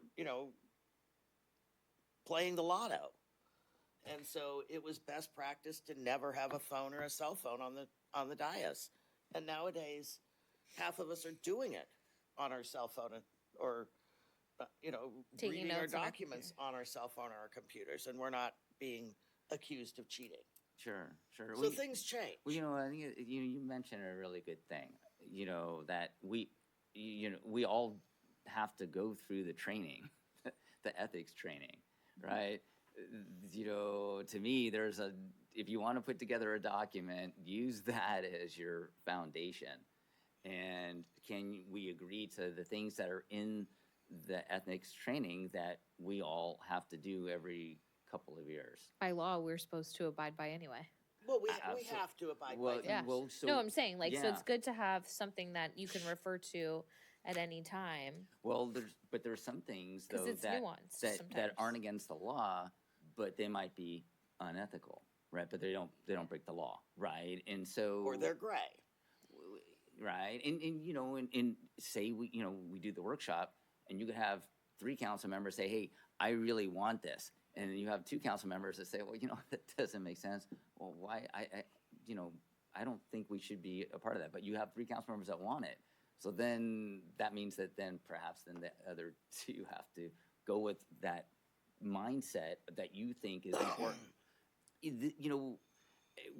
I mean, I think we should have the workshop, but I think we should just give ourselves some flexibility and some air and use those guidelines that are found in the ethics training to help guide us.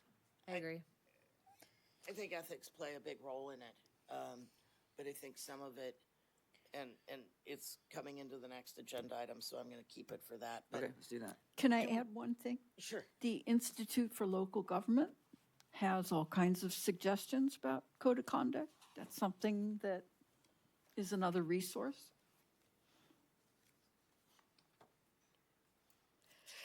Okay.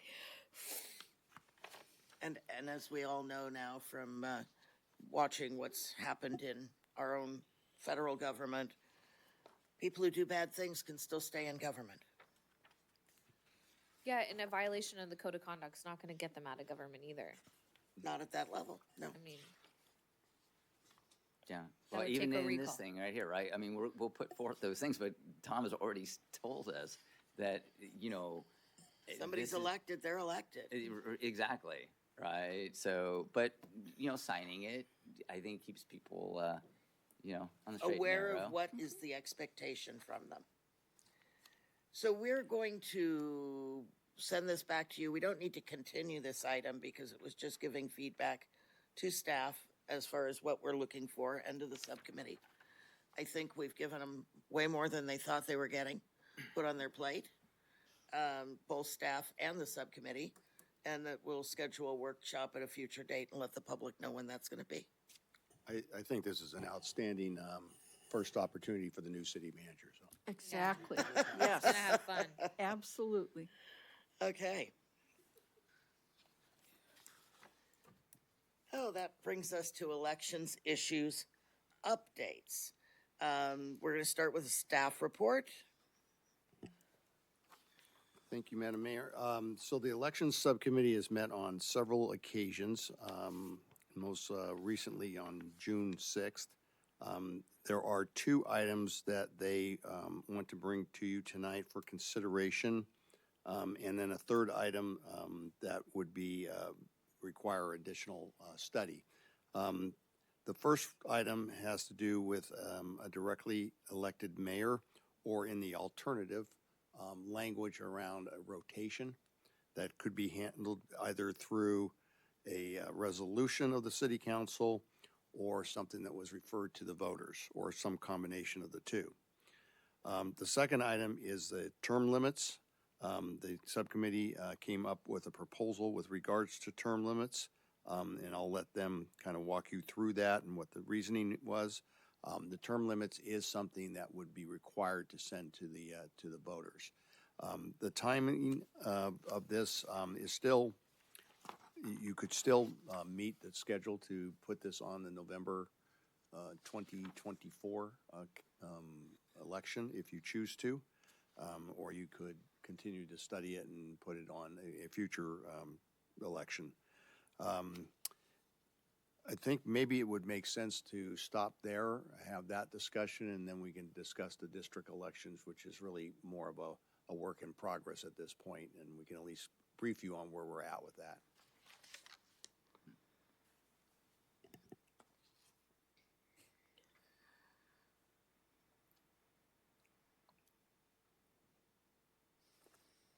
So discussion. No. Are we discussing? Sorry. Are we just getting an update? Madam Mayor, I would Yes. make the same point I made before. I think this is a full council discussion. We're missing one council member. I think the input of everyone on this council is appropriate for this. Okay. I think this should be continued to another meeting. So, from, I think, the perspective of the subcommittee, the hope for this evening was to see if there was an appetite to move forward with at least a strict rotation, and if so, then staff could draft up the language that would be on the ballot, and there would obviously be another opportunity to weigh in on that language on July 18th. And that conversation would determine whether it would go forward to the voters. But if that's kind of the deadline, is my understanding. So, staff would need to prepare something to start working on the language now. And then we could have the discussion at that meeting about ultimately if we wanted to put it to the voters or not at that time. Okay. Any other questions for staff or clarification on the committee's work? I don't have any questions, and Madison explained it perfectly. So, from the public. Public, we do have Nancy Laxamana that would like to speak on this item.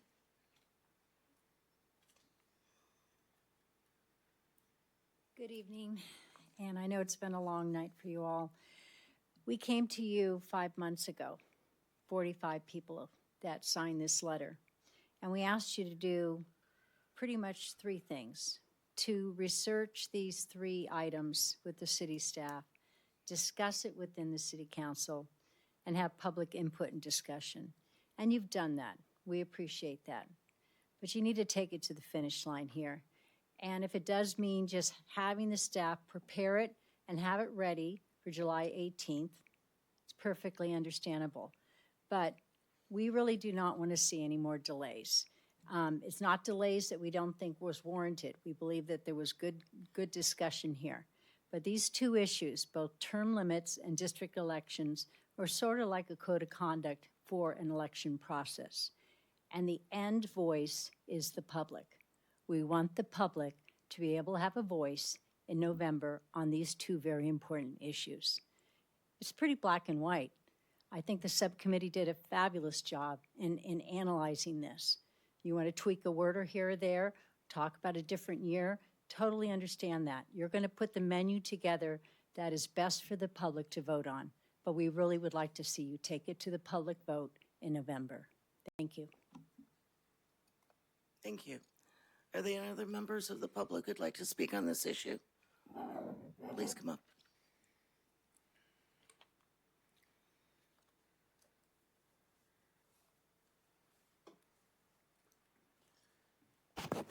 Paul Busquel, Brisbane resident. I agree with everything Nancy said. I really appreciate the time and effort that the subcommittee has put towards this. And I really do believe the effort that you've put into it has come up with a possible result of what we could do to serve the community and have the community be able to have the vote on what the outcome could be within the community. I mean, I respect the council's decisions on mayor, and it's been said that, you know, while the mayor's role in this community is just more symbolic than, you know, managing the community, we understand that, but you do have a serious role, you know, each one of you in the community, and, you know, the community should be able to have the opportunity to vote for the mayor and should have the opportunity to, you know, we'll talk about districts, but have the opportunity to vote for term limits. And, you know, I understand that we have a time limit coming up, and we could get signatures like we have in the past, but we were hoping that the council would put it to the vote of the community. So that's my only request, and I'm hoping on July 18th we can come up with a plan. I know there could be a downside to what's being proposed, but you guys are making the effort to come up with those answers, so you have an understanding and the community has an understanding. So I thank you, the council, the subcommittee, and staff for the work they've done to this point. Thank you. Thank you. Are there any other members of the public that would like to speak on this? We have hands raised from Michelle Salmon. Okay, please go ahead. Sorry I had to leave, but I do feel strongly about this. I do not think that we should have an elected mayor, as has been suggested by some other citizens. I think the way that it's been working for the last multiple decades has been fair and equitable. And also, I think that trying to force districts on a town this size and this diverse is really counterproductive. So I appreciate all the work that the council has done to bring this forth, but after reading everything and looking at all the demographics and all of that, I mean, this is just grandstanding. Thank you. Thank you. Are there any other hands raised? We have a CMF. Excuse me? CMF raised their hand. Okay. Sorry, this is Chris Plakowski. I just used my initials on Zoom. I know that that there is like a huge wave of energy behind this effort. And my concern is that what we're proposing requires an electorate that is deeply involved and far more aware than I think some of our citizens are capable of being. And this is not to denigrate them, but this is just, you know, people, they have jobs, they have families, they have demands on them. It's very hard to keep up with the specifics of city government. And so this is likely going to happen, but I do want to express a concern that it be accompanied by sufficient education so that people understand exactly what they are voting on. Because I don't think that at the moment, if we were to move into November with what people understand today, they would not know what they're voting on. Thank you. Thank you. Are there any other members on the? Madam Mayor, the council received correspondence from Cher Giannini a few minutes ago, and she would like to voice her opinion on districting in Brisbane, and she thinks we have a wonderful small town community and districting is not needed. Currently, anyone is able to run for a council seat. This gives us the best chance to vote for a qualified candidate. Thank you. And we did have one email from someone. Yeah. That said no. So can I provide a point of clarification? Should we close the public comment period at this time? Sure. We have one more hand. We have a raised. hand raised from a caller. Please go ahead. Please go ahead, press *6 to unmute.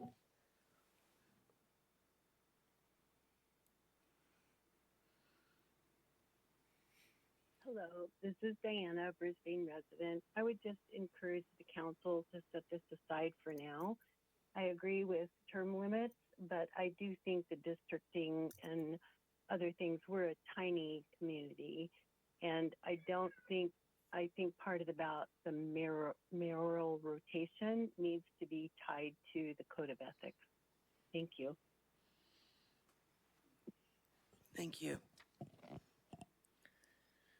And any other hands?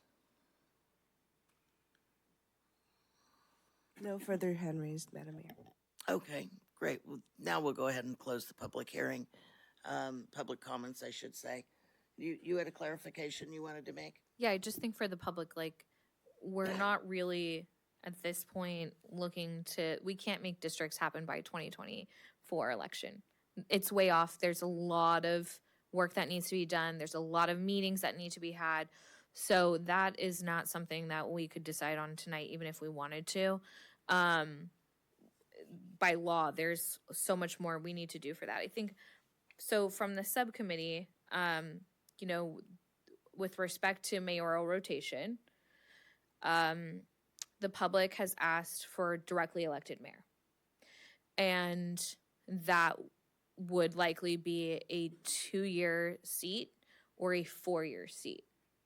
And in hearing, you know, that concern from the public, the subcommittee worked really hard to find a solution that addressed the concerns that we heard from the public while also trying to remain true to what this council has done since we were incorporated with respect to the mayoral rotation. And so from what I gathered from citizens is that our current standards are not robust enough to ensure that every council member gets a chance to be mayor, and because of that, they would just like to move forward with a directly elected mayor.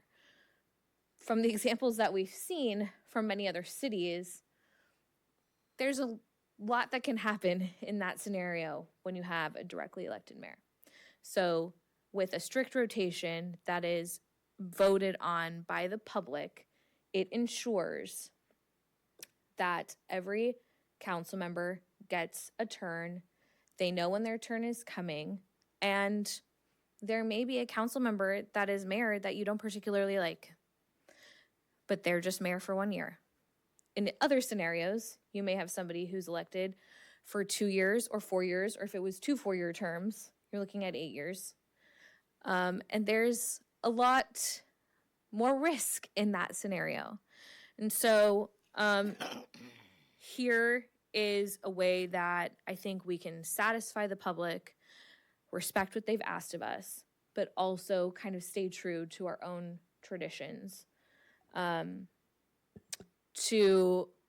think that the public has lost faith in our ability to rotate on a schedule, and by allowing them to vote on the matter ensures that we do it.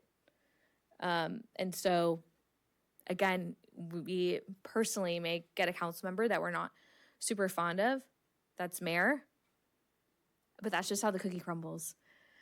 And I would rather be in the driver's seat of this decision than letting this fester and the public writing something that is maybe not our ideal situation without having the benefit of all of the very intense research that we as a committee have done and know, and all the different examples that we've seen from cities across California of how this plays out.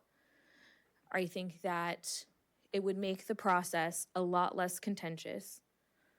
And that is why we are at this point now. So that's kind of a big thing for us to hopefully get into motion. I think if you wanted to tie it with a code of conduct, you know, we can always sign a code of conduct before the next election. That would be easy to do. We have enough time to work on that. We can have a workshop. The subcommittee already had established the understanding that whatever we would come up with, everyone should sign. So I'd love to hear your thoughts. Do you want to go first? Do you want me to? No, thank you.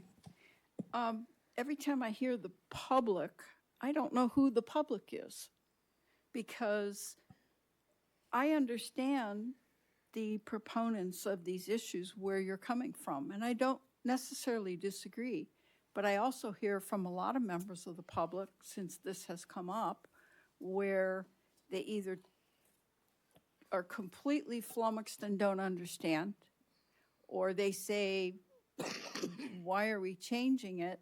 And I don't think the general public understands what these changes really mean. So when you say the public, and I understand you had a paper with 40 signatures, and I'm appreciative of that, and I honor that. But these are big changes. And I think that when I go to vote and there's a little description on a ballot, it's not giving me a big picture unless I've done my homework. And I think the rush to push things on the ballot and changes is not necessarily going to solve things. We may inherit a new set of problems. So my suggestion is more, I think we need a little more public vetting, maybe public meeting to have people have different input so that they really understand what they're getting into. I think it's just not clear. The great thing about an election is that the public gets to weigh in, so we will know. If they understand what they're voting on.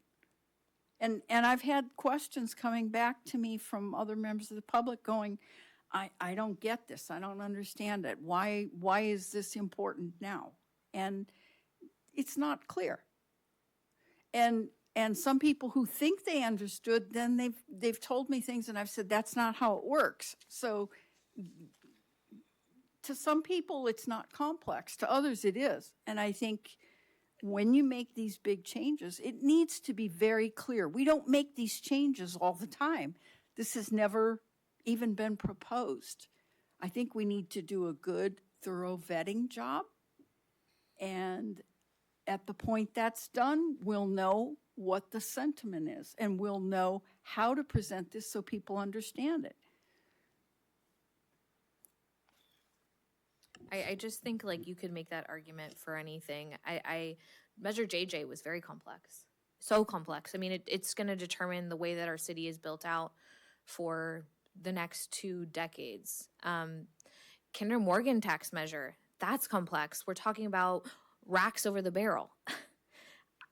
I don't even still quite understand the terminology that's used in that tax measure. There's been a lot of things that we've put forward to the voters that have been complex, and they've handled it. I think, to me, actually, it's very simple. It's, do you want the decision of the mayor to be left up to the council and be in the council's discretion? Or would you like a firm rotation in which every council member gets a turn on a predetermined schedule? I think that's very simple to understand. So let me ask a question. So Councilmember Lentz, the resolution that is the guideline right now was in 2016. And I went back and I watched the meeting. You and Madam Mayor were both on the council at that time. So was I. Oh, sorry. Okay. I didn't know that. And there was not a prolonged discussion, but also then I went back further, and there was a time, Councilmember Lentz, when you passed over someone in the rotation and they were not made mayor. So I don't recall that. So if you could explain that a little bit. Well, I wasn't going to go naming names. So it was when you became mayor. There were 2, you're right. There was two council members that were newly elected. One made a motion to appoint the other newly elected member to be the mayor pro tem, and then the other current city council member said second. And so then that's when that situation happened. Okay, but the motions, I'm not sure I'm getting a full picture on. Yeah, you made the motion, Clark seconded, and then we voted on it. I voted for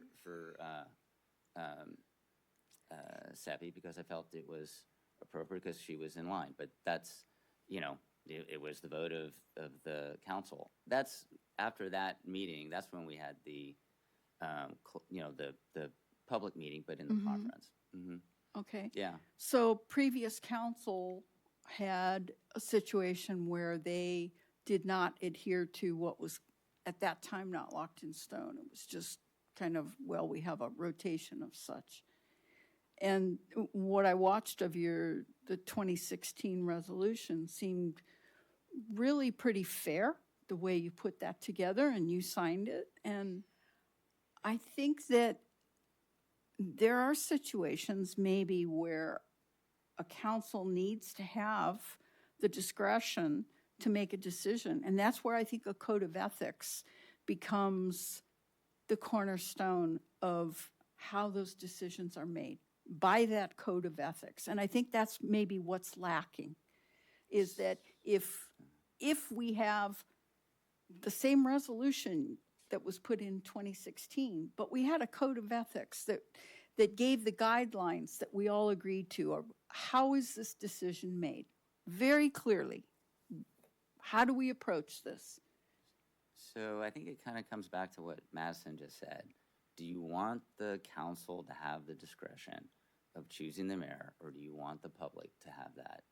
I think there's times that the council knows things it's a yes or no. What do you want? Do you think like that's important?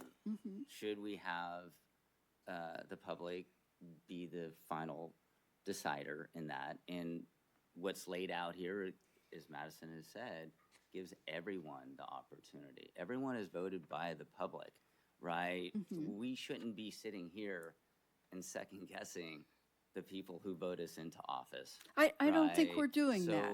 I don't think we're doing that. I think you're mischaracterizing that. I'm just saying that here we have an opportunity to move something forward, and by giving staff direction, staff then can write up what the resolution would look like, be very clear, and then all 5 council members could then weigh in on that and say, okay, I'm willing to move this forward with the public, or no, I still have reservations about it because, and you can explain why you don't think that it should go before the voters. Because it'll be clear, because, when you get your book, your voting book, it gives you the pros, it gives you the cons, and I put my trust in the public. I think most people do read the book, and I do feel like they do, put forth the effort to be informed.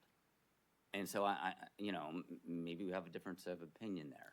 No, I think you're mischaracterizing again. I'm sorry. I'm not saying no one reads the book. I'm saying that the amount of information in the book is limited, and we all know that. So if you really want to know about an issue, you follow it. You follow it in the news, you follow it in other things available around the time of an election. You know what I will say is that our public knows their stuff when it comes to council member elections. Our public knows the people who showed up on the scene and have been here for 5 seconds and try to run for city council, have never served on a commission or committee. They know the people who, are not in it necessarily for the right reasons. Our public is really good at being very discerning about, and there have been, it's to me, there's a lot of discussion that goes on online. There's a lot of discussion that happens with neighbors. There's candidates night. It's very well attended. People read the candidate statement. And so our public is very engaged when it comes to making that decision. And the way that I see this going is that we will end up with a directly elected mayor who will be here for 2 or 4 years. And that really starts, it just causes an interesting shift in dynamics amongst the council, amongst the community, between the city manager and the elected mayor. So to me, that's the alternative that we're looking at. I think that the other alternative is just we do things as we've always done them. And I don't know that that's something that I'm willing to risk at this point. I think for our community, you know, Councilmember Lentz has gotten passed up for city council for 3 times in a row. And That's whatever. not true. Go ahead. I'm sorry. From my perspective, Councilmember Lentz has not had the opportunity to be mayor for longer than all of us. How about that? That's a fair statement. How many years has it been? 8, 9? 8. Okay. So, and the discussion is coming. The discussion is coming yet again in December, end of November. And yet again, we're going to sit down and we're going to determine who's going to go next. And the question about whether Cliff Lentz should serve as mayor will undoubtedly come up again.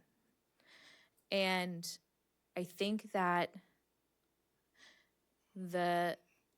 what has happened within our community over the course of these last 3 years has continued to intensify and intensify and intensify.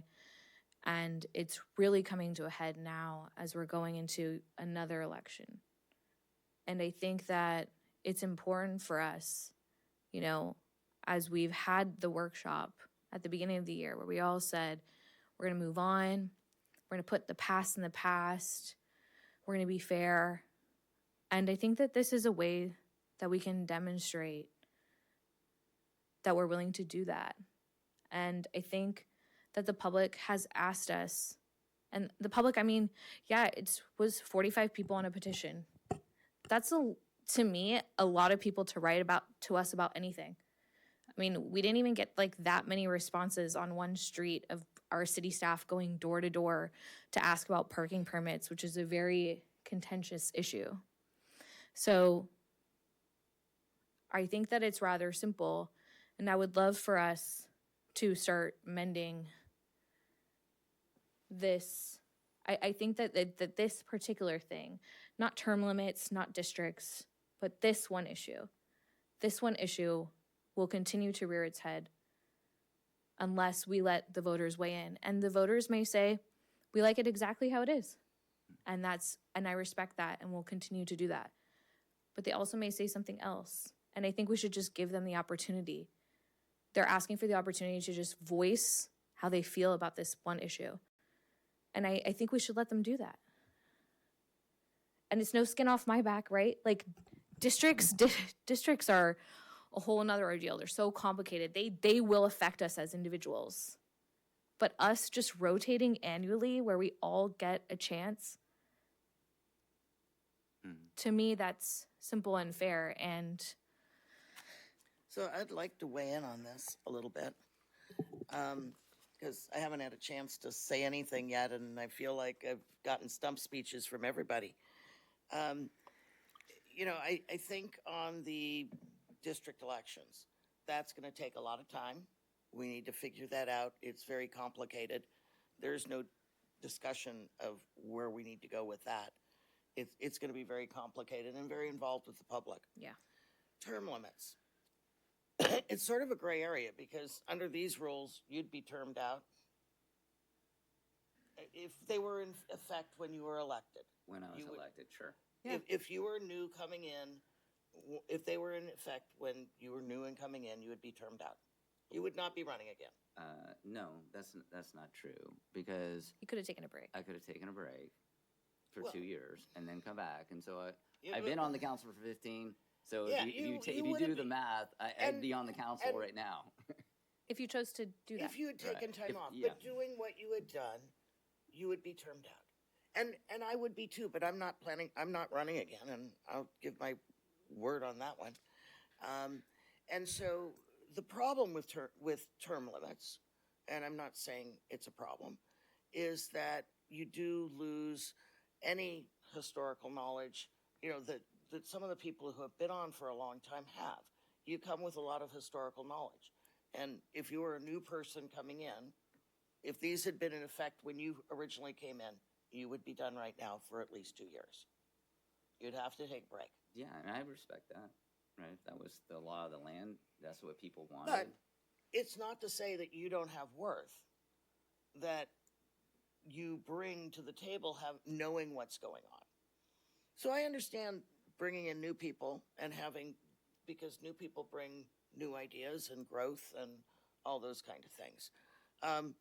But I'm not sure less than 12 years is the proper thing to do, because I think you're just sort of learning the ropes. You'd be one more term away had they been in effect. I'd be in my last term. Yeah, okay. You'd be in your last term. So three of us would, not four, but three of us would be gone if these had been in effect when we got elected. Yeah, but it's not about us, though. It's not about us, but I'm just using us as the example of having all new people, or having new people and some people who have some information. But again, if term limits is what the 40 people who signed the petition want, then that's not a problem for me. I've put in 15. That's enough. I've got a couple more years to go, and I'm happy to serve for the rest of them, but I've had enough of all of it. Yeah. So that's fine to do that.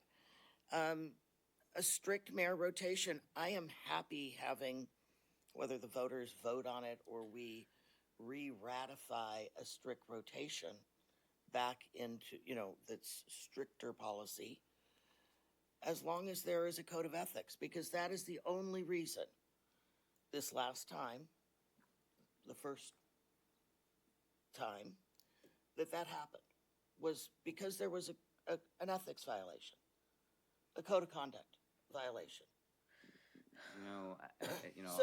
But we're not going to go there. We're not. Yeah, let's not. We're not going to go there. Let's not go there, because you're and then- right. Everyone's human.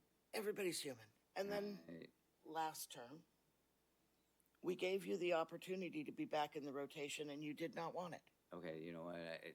And again, we're not going to go there. We're not. But the rationalization that this is for any other reason than to appease something else that went on, I think that's what it is. And as long as there is a code of conduct attached to the strict rotation, where if someone is sanctioned by the FPCC, or if they're convicted of a felony, or there's certain things that would make you, where I would not say, yeah, they deserve to be mayor. And as long as that's written into this somehow, I'd be happy to go ahead. I don't think it needs to be written into that. I think we adopt a code of conduct internally. Because you said it's a living, breathing document. Once you have the public vote on it, that's it. But then if we pass a public vote saying, if you were voted in after this person, you're going to be mayor after this person, the code of conduct's not going to change that. Because having those, it doesn't undo the will of the people. Tom wants to weigh in on something here. Madam Mayor, it's 10:34. Oh, I'm sorry. And given, I know this could be an action item tonight, but clearly that given it's not, I think we've gone far enough testing the bounds of what's appropriate discussion and what's not tonight. So I would suggest council move on. Okay. So we cannot make a recommendation to staff to bring back the language for a ballot measure? Oh, you absolutely can. I'm just saying I wouldn't put another 5 or 10 minutes into it. Other business is being held up, and you guys have gotten pretty far afield. I'm not ready to, personally, I'm not ready to have staff bring back language without a code of conduct. Well, I mean, what's before us, and I appreciate you, Tom, trying to get us along here, but what's before us is an item that, as a subcommittee, we're recommending going before the voters. The item before us, that code of conduct, we'll have to do the workshop and hammer out what we think is that code of conduct, the ethic, guidelines. Pause one moment on your thoughts. Can I get a motion to extend the meeting till 11 p.m.? So moved. Second.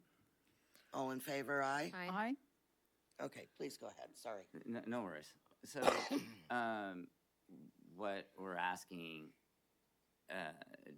for the council is to give direction to staff to create the resolutions, to put these two items before the voters. And then at the July 18th meeting, we'll have further discussion on it, and we as a full council then can give the thumbs up or the thumbs down.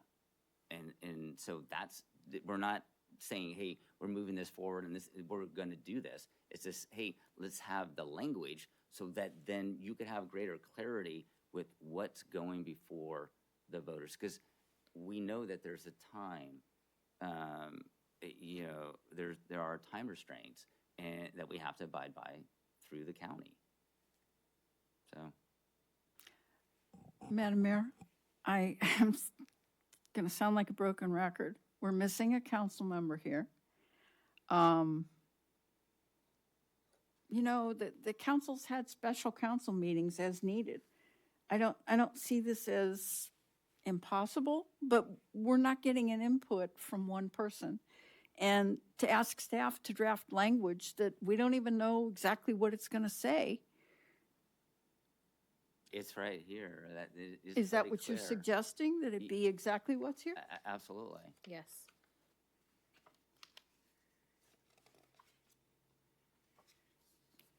And what page are you talking about? It's attachment 1A. I think it's 50. Yes, 50.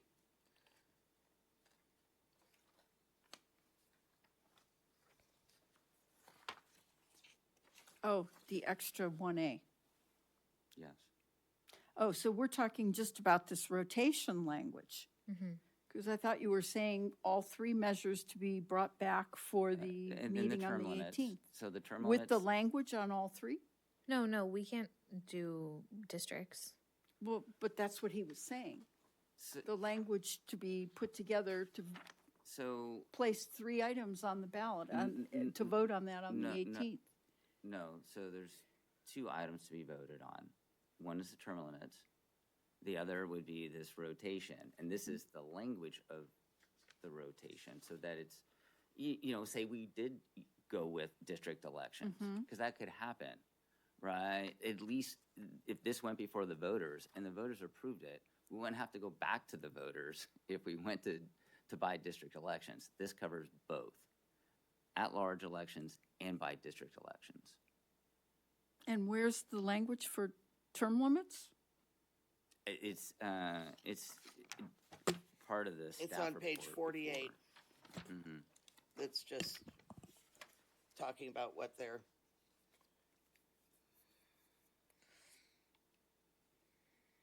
Yeah.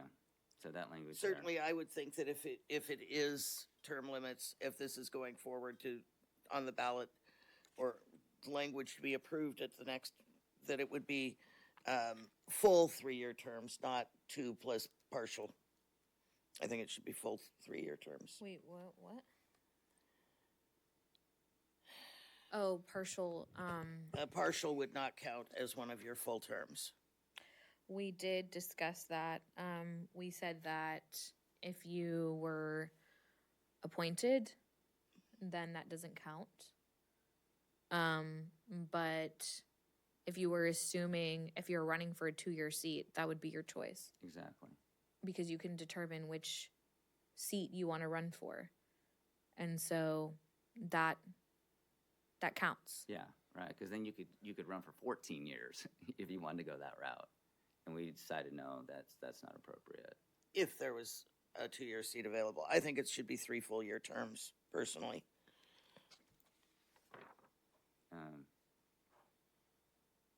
I think it's better to have people that actually know what's going on than learning the ropes. I know for the first 3 years I was here, I didn't know a lot. I still don't know a lot. Well, I would be willing to make that. I would be willing to. We did have a robust discussion about that. I really could have gone either way. If that's what will move it over the finish line, I think. I mean, I'm in my 4th term. You're in your 4th term. I mean, it's not like we're doddering fools. Sure. So at least, I mean, I think that term limits, to me, it's very cut and dry. It's very clear to it would be very clear to the public.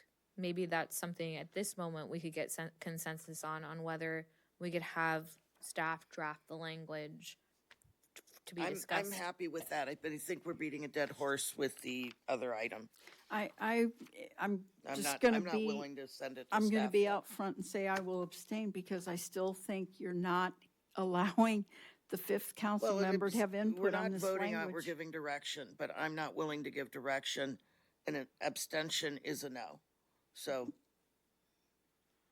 I don't think we have direction to bring that to staff back. Okay, so we have direction to bring term limits. Am I hearing that right? If you want. 3 full-year terms.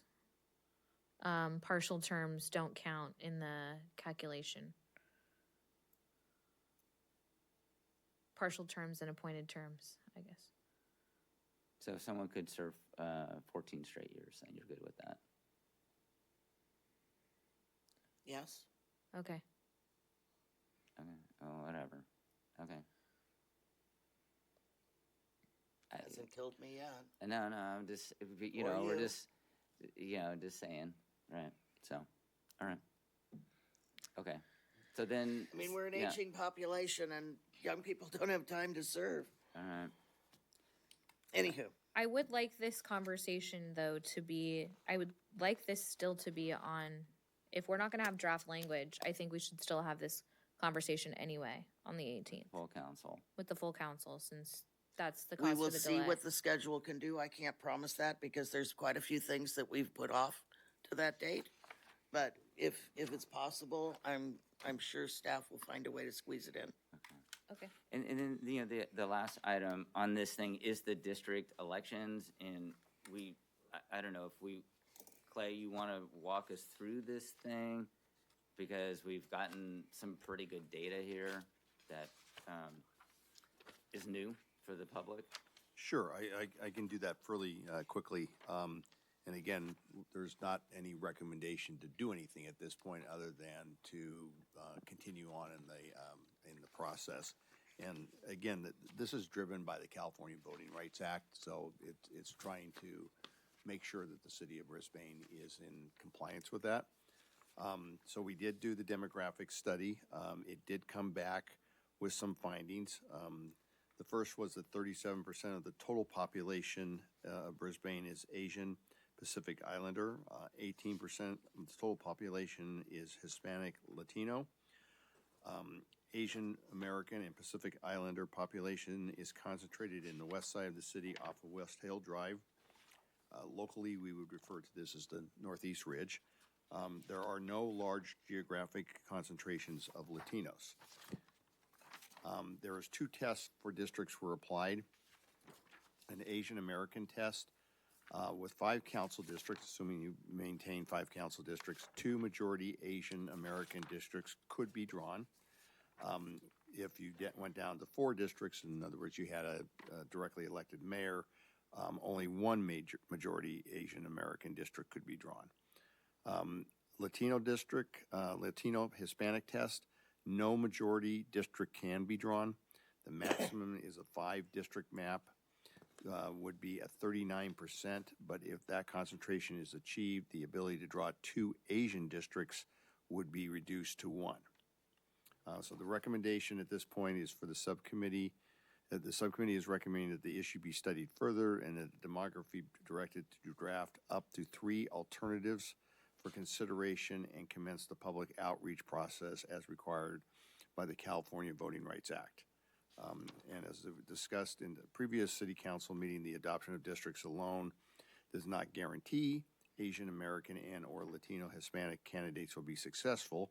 However, by adopting district elections consistent with the California Voting Rights Act, the city of Brisbane would be in a safe harbor for any potential litigation. Okay. So we Questions could- for staff? Yeah. Questions for staff? I don't have any questions for staff. So good. Sorry. No. Okay, public comment? The only, and come on up, Nancy.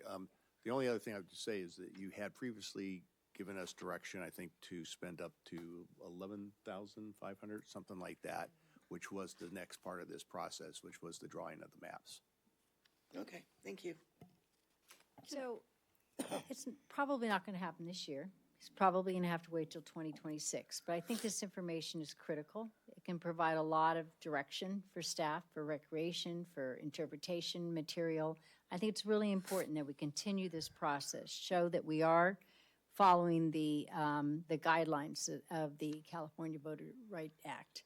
Yes, it could eventually change with the Baylands, but who knows when that will ever happen. I do believe that this is going to be a huge issue in 2026. So I think that the sooner we get started with the completion of the information, have public meetings ongoing, we will really be able to educate the public. There is probably, to this third point, the more, like, I'm not sure we need it or not, but it's usually from all white people saying that. I will say it directly. So I really think it's important that we do study this as completely as we should, because it will benefit us in total. Thank you. You know what? I do have a question. Clay,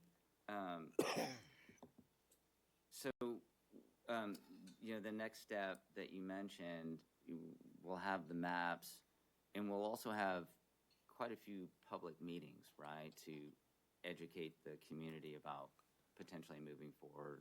Yeah, as I recall, there was a requirement for at least 3 public meetings, I think. So that process would take place over whatever period of time, and I agree with the speaker that, this is not a 2024 issue, this is a 2026 issue. Mm-hmm. So you do have some, time in terms of being able to do those meetings. Okay. All right. Thank you. I have one question, if I may. Clay, on the one page with the Asian American test, and it alludes to 2 districts area outlined in green. It was unclear to me, is the area shown in yellow within the green one district, and then the area in red a second district? Or is that just alluding to the little legend at the lower half in terms of population? Because it's just strange, they made kind of what you call a dog leg. And that's something, because I was following when they did redistricting in San Mateo County, and they kind of frown a dog leg. So I thought, well, maybe that's a whole district. Do you know how they figured 2 districts in this? I don't know specifically, and these maps, they can be, I think, a little bit confusing. They're meant simply to identify where the population is at this time, not to draw any maps. Okay. You have to do the public meetings first. Oh, yeah. They've just given us the input that they believe they can draw 2 majority Asian districts. Yes. And 1 Hispanic district up to 39%. But if they do that, then there would be down to 1 Asian district. So, well, as we go through the public process, you know, I think that data and information will be laid out, and it'll be a little bit clearer to us why those, you know, why it is that way. Okay, thank you. Also, I think it's important that for the district with the one that they're discussing, the Latino test, it wouldn't be a majority Latino district. It just would be the majority of the Latinos in our city would be in that district, but they still wouldn't be the majority of the population. Correct. Madam Mayor, we have a hands raised from Michelle Salmon. Sure, please go ahead. Well, you called for public comment, and I have one. After 40 plus years in direct marketing and working with demographics and population studies, et cetera, for a long time, I really would like a great deal more information on how they made the determination of who is Asian Pacific Islander, who's Hispanic, what are the criteria they're using. Are they basing it on total population, voter population? I think that there's a lot of unknowns here, and I'm sorry, I just do not. I can't put a lot of faith in demographics until I know how they're sourcing that. Are they just using census information? Is it self-reported? There's a lot of questions that I have about this, and I also can't help but feel that it is divisive. Rather than inclusive. And that breaks my heart. And it really does. Because I always thought of us as one big community. And now I feel like this is saying, no, they're different. You're different. I just get such a bad vibe from it. And I really do. And it feels like a giant step backwards to me instead of a giant step forward. But I would like to know a lot more about how the demographer made these determinations and what exactly he's basing it on, because we're making a lot of assumptions here. Thank you. Thank you. And I will say, in response to that, when we did have the demographer here, he gave a lot of how they gather the information and what process they use to drill down into it. So the last meeting we had with the demographer did give a lot of that information. Not that I understood a lot of it, but anyway. So we're ready to move on. We don't need to give direction on this, or do you need us to? Okay. No, we're ready. We're just updating you. Okay. So, city manager's report on upcoming activities. After tomorrow afternoon, I have no idea what's going on in this town. Good for you. You probably don't really care. However, my communications manager has told me that the residential zoning updates article will be on the cover of the July Star, and we will have visuals and FAQs, and we will start putting information in the blast starting next week. Great, thank you. Countywide assignments and subcommittee reports. I'll make this simple and fast. You basically heard the update already from both of the agenda items. Yep. Yeah, that's fine. Did you have any other? I had a commute.org meeting this morning, and we had an update from Caltrain, electrification, and a soft rollout is going to happen in August. And I believe, don't hold me to this, but I believe in September, all of the trains will be electric. Good. Colleen. And I had nothing since our last meeting. City clerk, are there any written communications? Council received communications and correspondences from Molina regarding districts, MC Gov regarding tobacco prevention program, Dilworth regarding election issue. Thank you. Oral communications number 2. Are there any members of the public who'd like to speak? Seeing no hands raised, is there anyone on public? No hands raised, Madam Mayor. Great. Well, with that, I'm going to adjourn this meeting at 10:53 and wish Clay the best In honor of Clay retirement Day. they can have. In honor of Clay Day. We'll call it official.